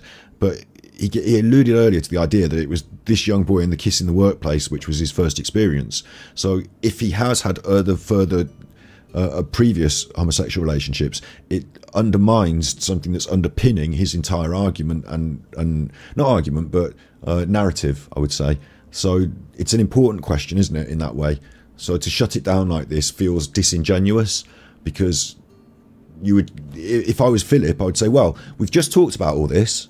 I've just told you that I wasn't gay, and then I met this boy, and then I had these feelings, and it built up, and there was a kiss in the workplace. You know, hadn't you heard me?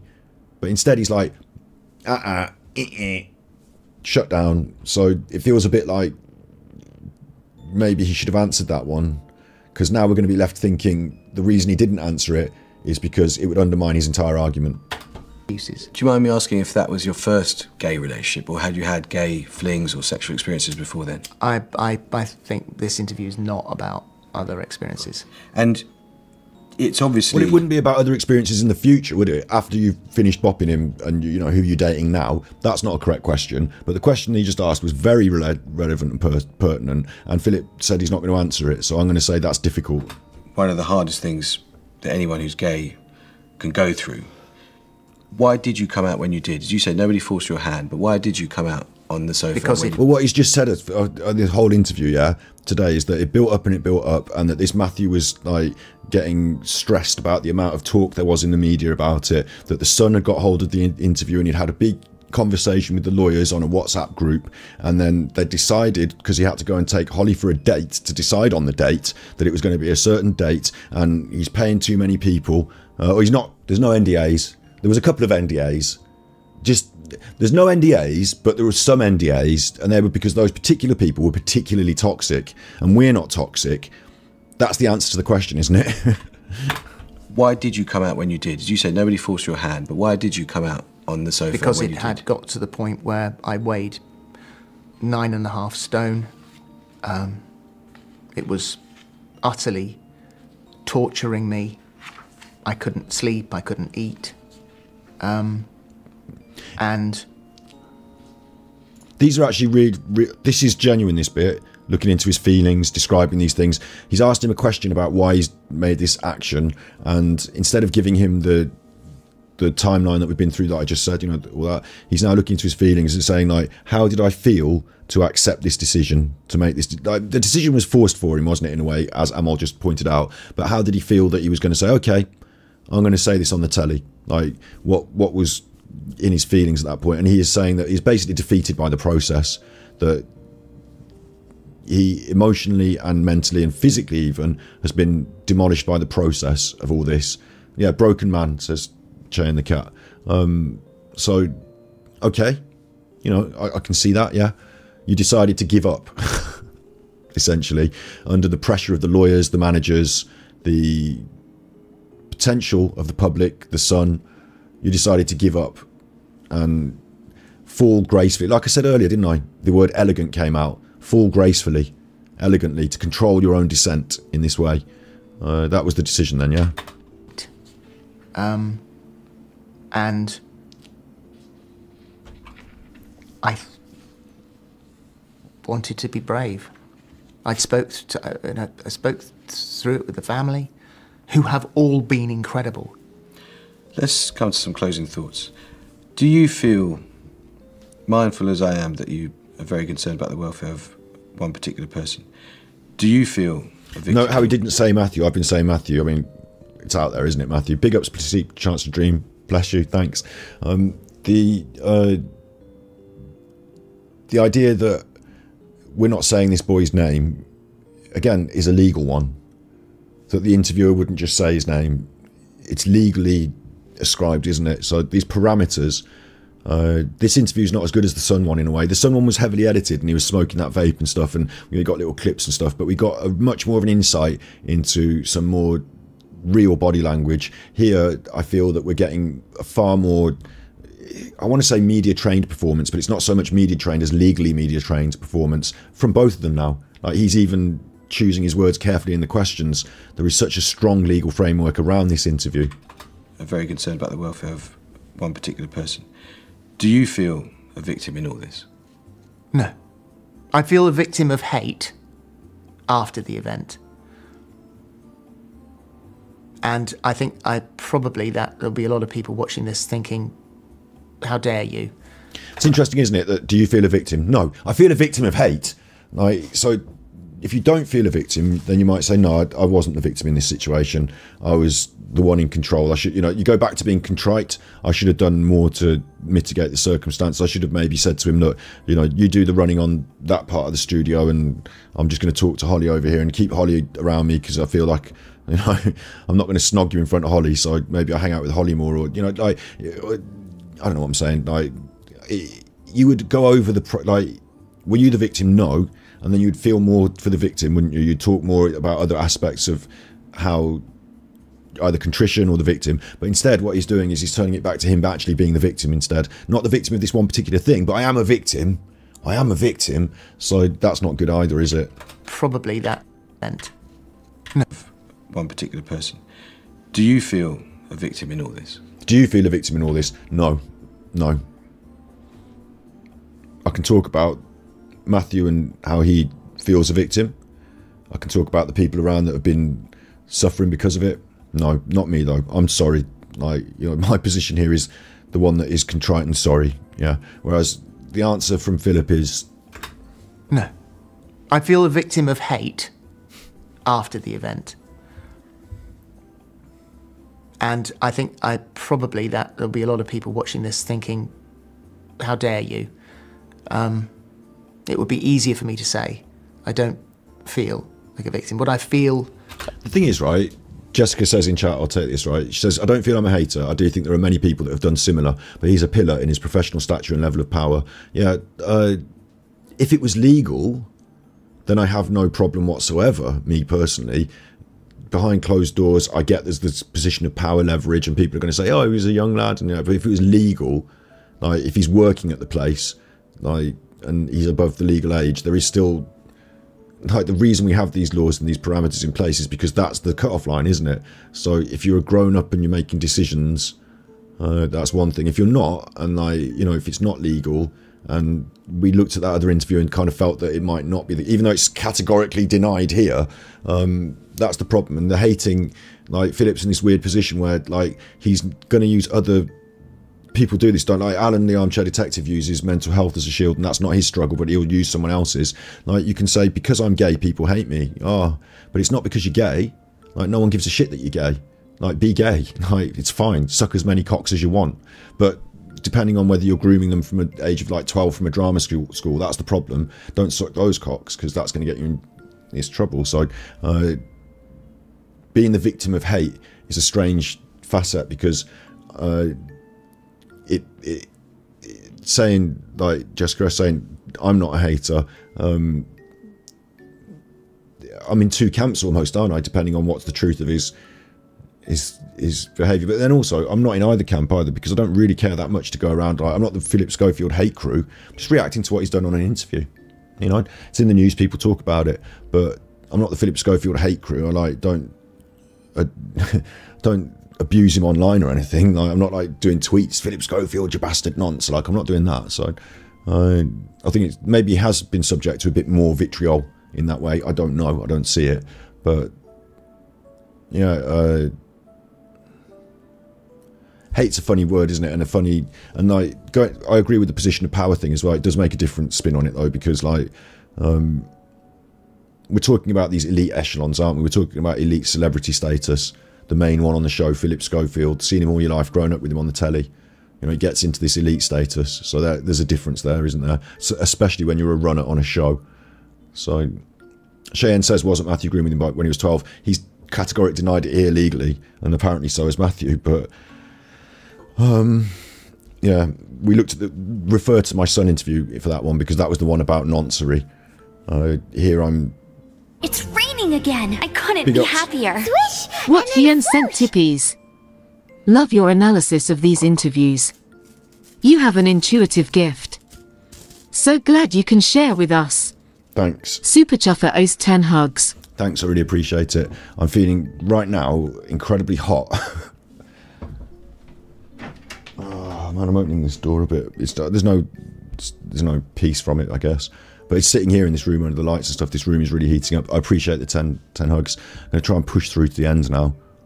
I hope I'm doing a good job of the analysis, because I could be in a better frame of mind and situation to do it in. I still think I might have to edit this episode, yeah. It would be easier for me to say, I don't feel like a victim. What I feel a victim of is spun areas of non-factual information. So the tongue came out again? Feel like a victim. What I feel a victim of is... That tongue came out again? Spun. Spun. Rhymes with son. He's angry at the media. He's the victim of the media. It's not true. It's spun. So... Areas of non-factual information and gossip and nastiness. But I don't look anymore. I've already told you how I feel. Turning away from this. And I'm not in television anymore. You're on it now. Well, you lived a lie, and with a lie, you lived with a secret life for a long time. And they say the truth sets you free. So for all the stress that you've been lived with, do you feel at least slightly liberated by speaking out today? I'm glad that it's not a lie anymore. But if I could have taken the whole... He stuttered his way through all of that, so I guess the answer's no. Do you feel at least slightly liberated by speaking out today? I'm glad that it's not a lie anymore. But if I could have taken the whole full brunt of this without an innocent man being hauled alongside. So you're saying he's the innocent man that gets hauled alongside, but you're also alluding to the fact that you are also so noble that you would take the full brunt of this yourself. And earlier you were basically saying that you couldn't handle the stress, so I don't know where this is coming from. I feel like this is a statement of nobility, but truthfully, he would have rather stayed quiet and hidden, and that's why he was struggling so hard to do just that, to keep it quiet and hidden. And the liberation was in the moments where he was freely himself with this boy and nobody else knew. That was his moments of liberation, not the bit where everybody knew and he felt that he couldn't do it anymore. So then fair play. But the fact that an innocent man, his friends, his family, the association is questioned. And he was referring to him as a man, but we were referring to him as, you know, in a younger way earlier, weren't we?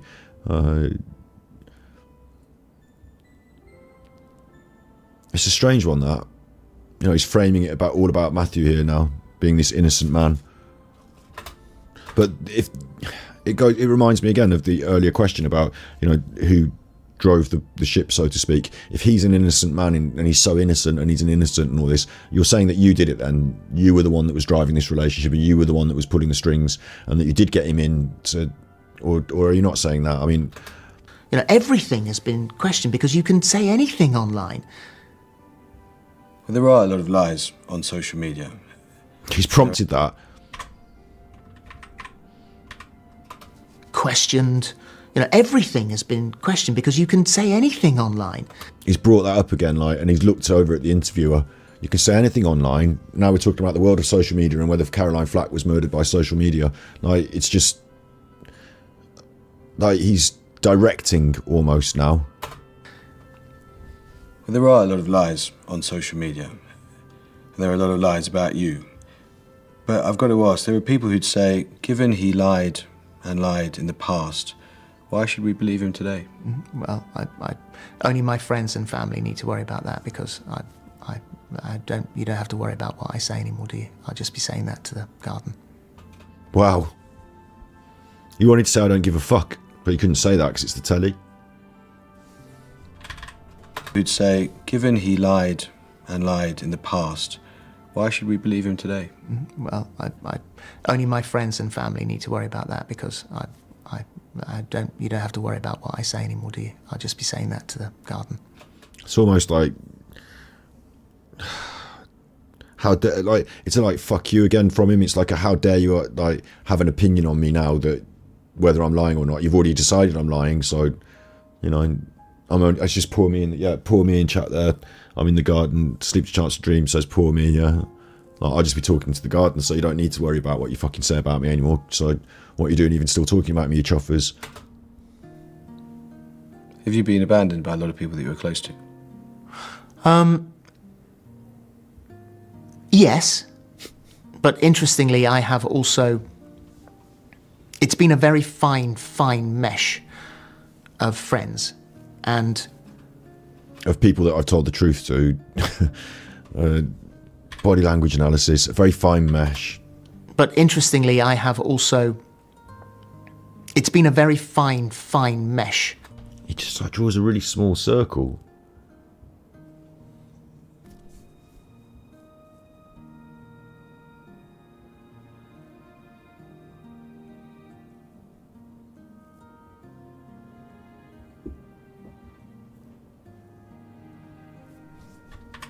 I have also... It's been a very fine mesh of friends.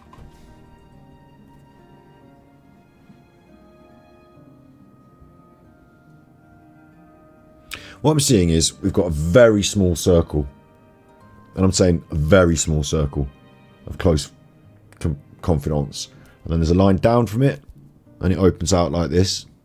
So maybe I'm seeing the wife, the kids, maybe I'm seeing the close family, the other people out there in the world. Fine mesh makes me think of a net, you know, netting. That makes me think of a bride with the veil, or it might be in some way that the people who believe his stuff are caught within the net and the people that don't. And there's only a very fine mesh, but a fine mesh would catch loads more people, wouldn't it? Rather than being a big gaping net and, you know, only a few people are left caught in the net. So I don't think it's that. I think fine mesh... It's been a very fine mesh of friends and... Of friends. Yeah, and lawyers and the son. It's interesting to see who came through, and it's also interesting the new friends I've made. Because and he said it's interesting to see who came through this fine mesh. So it's like a filtering system, I believe. And some people came through the filtering system, and some people, you know, got filtered. Okay, so anyone who's gone against Phil is now filtered out of his friends list, isn't it? It's him that's doing the filtering. Like, those that got through the system, through the filter gate, is a very small number. So maybe there's people that outwardly seem to support him who he even filtered out. It's only a very fine mesh. It's only a very small, it's only the small fish that are getting through the filter, if you know what I mean. It's only the mesh is a protective mesh, and he's just letting in some very small... There's only some small places that he's allowing people through into. Because there are a lot of people who I've never really spoken to in my world who have reached out and been... TV, so that's what I mean. Yeah, people have reached out, and why would you, if those people you've never spoken to suddenly reach out to you and supportive of you, maybe they don't get through the fine mesh. I have to be very careful now about who I trust, is what he's saying. That's what he's saying. Friends I've made, because there are a lot of people who I've never really spoken to in my world who have reached out. And note that it's his world and not your world, Amol, you know, who's interviewing him on the telly. You know, notice it's his world, and are you talking about Phillip Schofield, you know, the world according to Phillip, you know, the bloke at the car park, and the lady that does my suits, you know, is that? No, it's not that, is it? He's talking about his world as in my world on telly, and the people that have reached out to him, like people like, I don't know, Rylan, or you know, Graham Norton, or, you know, name a presenter of some show that, you know, has reached out. I don't know if they have. I'm just saying those are the sort of people in the widest world of telly that may have thought to drop Phillip a little text, say, you know, being supportive of you behind the scenes. You know, maybe they're smaller. Maybe not those two are a really bad example. You know, maybe it's people on This Morning, like, that he doesn't like. Maybe he doesn't really have a big chat with Dermot, but Dermot sent him a text for the first time ever. You know, maybe it's stuff like that. I don't know, but he's talking about the wider world of television, I believe, and that he can't trust people. There's a fine mesh for them to get through, and being a person that's just recently texted him about it out of nowhere, that's not getting through the fine mesh. Spoken to in my world who have reached out and been amazing. And one very prominent public figure phoned me the other day and said, I wanted to check that you were okay. I have never seen such homophobia in my life. And there you go. So now he's using it's a fantasy because you are he's not telling you who it is, so you have to make it up in your mind as to who it is. A very prominent, so it's a very important person, and they're on my side, so you should basically be on my side as well, because these very prominent, important people they've made it through the mesh. Maybe even the king, you know, maybe it was even the king, I don't know. Like, just name it, or don't put this funny, weird idea into people's minds. It's a bit of a creepy manipulation. Why do you think this coverage has been homophobic? So if it was a heterosexual relationship... Right, he didn't say it was homophobic. He said someone else said it was homophobic. And now he's asked him, why do you think? Not do you think, why? And he's gone straight into it. So Philip's got his egg on. This is what Philip thinks now. Like, Philip thinks that they've been on at him for being gay, and instead they've been on at him for noncing a young boy. Like, we've gotten down different paths somehow. Then... you know, it would have been a bit of nudge, nudge, wink, wink. If it's a gay relationship, then suddenly it raises eyebrows. It's wrong. I mean, Jimmy Savile wasn't a bit of nudge, nudge, wink, wink, was it? Like, that turned out to be an absolute fucking nightmare for the BBC, didn't it? Like, there's a bit of a precedent set not so long ago about certain things. Not suggesting that you were doing that, Phil, but do you know what I mean? Like, how can you say this? Sexual relationship, then, you know, it would have been a bit of nudge, nudge, wink, wink. If it's a gay relationship, then suddenly it raises eyebrows. It's wrong. It's wrong. People do find each other attractive. I've got no problem with whoever, you know, if you want to suck a cock, go and suck a cock. Got no problem with it. It doesn't bother me in the slightest. But the reason we're having to do these interviews and this body language analysis is people have said, was he on at him when he was like 12, 13, 14? We looked at it on the last episode that we did. If you haven't watched it already, go and watch that one. You know, we looked at where the lines were drawn legally and, like, ethically, and what makes you feel comfortable or whatever. The question was hanging over him about, you know, this boy was in drama school. Philip went to the drama school. He was sending him tweets from drama school. So, yeah, it's not about homophobia. It's you're right in chat there, Olsen, who see it. Homophobia totally still exists. Yeah, it totally exists. But, like, being as I'm not... I mean, I suppose I'm only speaking for myself and people like me, I suppose. Maybe there are people out there that have used this to leverage their homophobia into the conversation. But for most of us, we have no problem with who he wants to... Like, I was being flippant about it, you know, trying to be a bit, you know, using the language there. But I've got no problem with who he wants to date, you know, gay, straight, whatever. But he's made it into this other conversation, and that's unfair, isn't it? Because if it were that, then wouldn't all the other celebrities who are gay, like, wouldn't they all have the same abuse hurled at them when they had a relationship with anyone?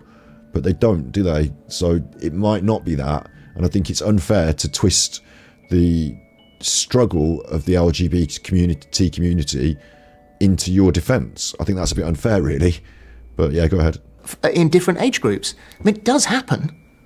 You know, but it's the mere fact that this is so gigantic, and I appreciate the workplace and, you know, and the history. I get that, but it's the fact that it's, you know, it's so massive is predominantly homophobia. Is this the tip of the iceberg? No, no. It's the fact it's so massive is predominantly paedophilia, I would say. More allegations and revelations have come, or as far as you're concerned, it's all out. It's all my biggest, sorriest secret. It's your biggest, sorriest secret, and yet you haven't done anything wrong, have you? Everyone's a homophobe, and you should be fine to have this relationship with this lad, except it petered out and he doesn't want anything to do with you anymore, and you've had to hire him some lawyers. But other than that, it was totally good, and it was fine, and I don't know what you're all angry about, but it was your silliest, slimiest, dirty... More allegations and revelations have come, or as far as you're concerned, it's all out. It was my biggest, sorriest secret. Wow. I understand Matthew doesn't want his name in the public. I keep saying his name. I'm sorry if he's listening. Don't do me a sue me. Don't sue me for saying your name. Everyone knows what your fucking name is. I realise that he doesn't want his name bandied around like this, though, because Philip's not being very nice about him. It was my silliest, dirtiest secret.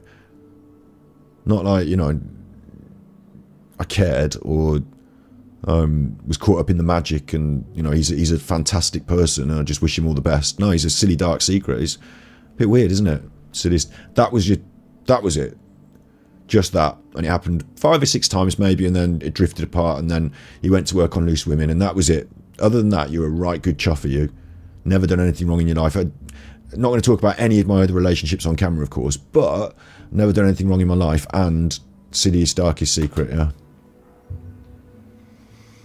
Where do you think your career goes from here? Nowhere. Nowhere. It's not where do I think, it's they've told him. Isn't it? You do not...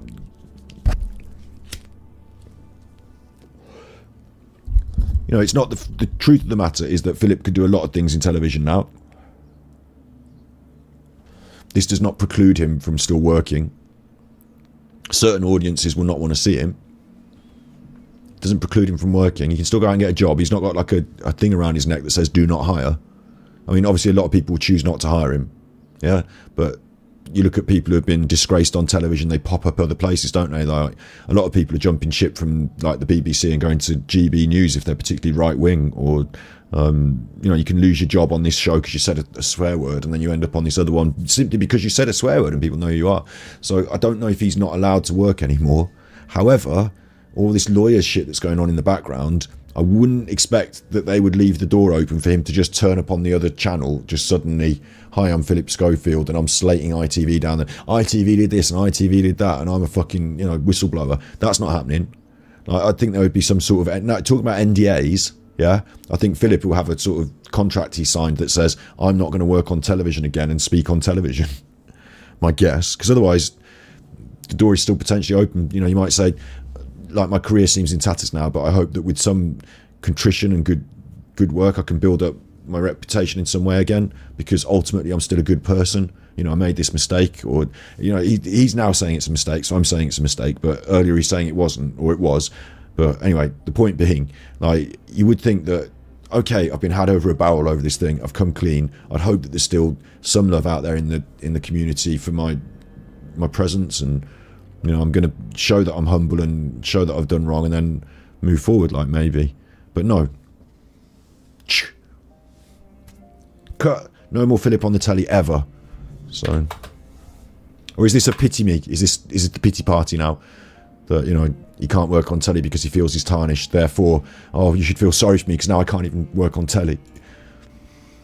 Where do you think your career goes from here? Nowhere. What do you want to say to you were brandishing your wedding ring, and I'd read that you had separated. Are you? We are separated, but we're very much together. See, that's all right to talk about as a thing in your personal life, isn't it? It's not all right to talk about whether you've had other gay relationships, but this is fine. You can talk about this, your long-term relationship. So, a bit weird. That seems homophobic in a way, to not be allowed to talk about your gay relationships, but we can talk about your straight ones. You had separated. Are you? We are separated, but we're very much together. What would you like to say to her? Oh my God. Can you imagine how difficult that conversation was? Well, perhaps this one's slightly easier. She's not here, so you can... No, I mean, I will never, you know,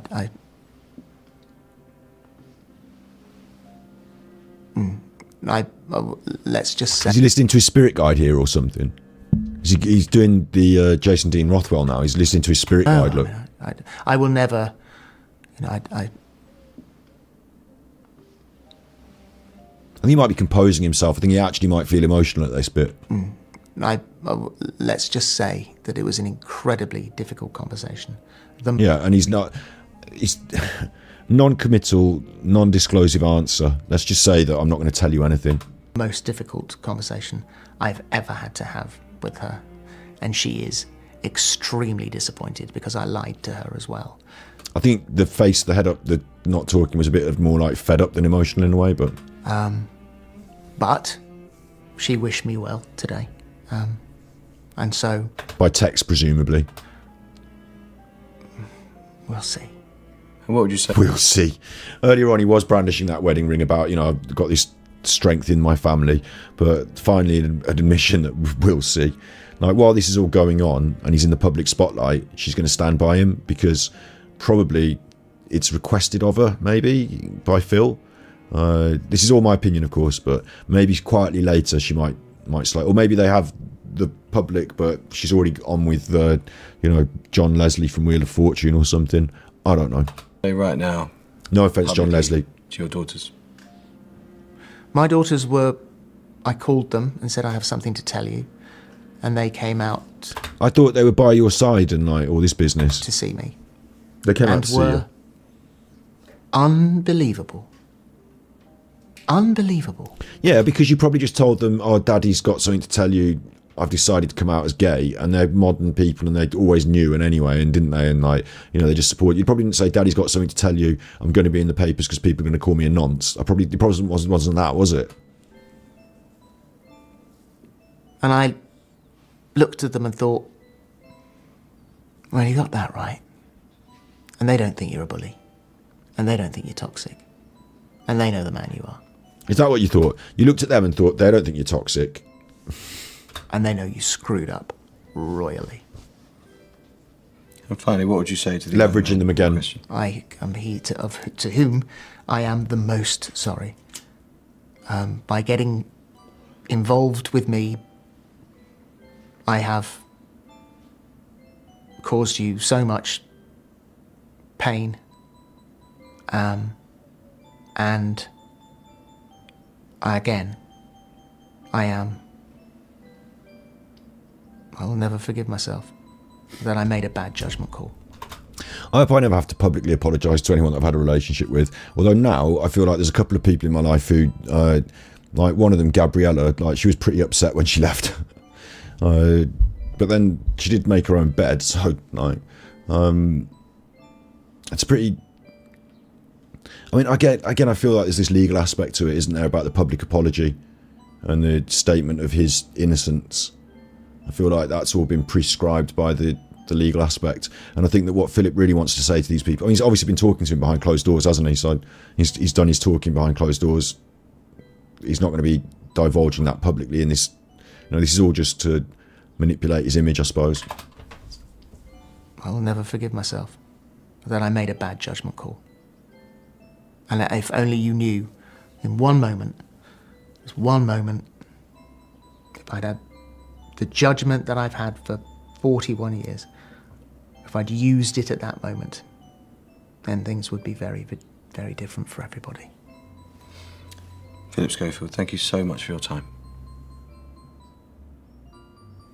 That was that. If you have been Philip Schofield and you feel you need to call the action line, call the action line if you are Philip Schofield, but you're not, so you don't. So shut up.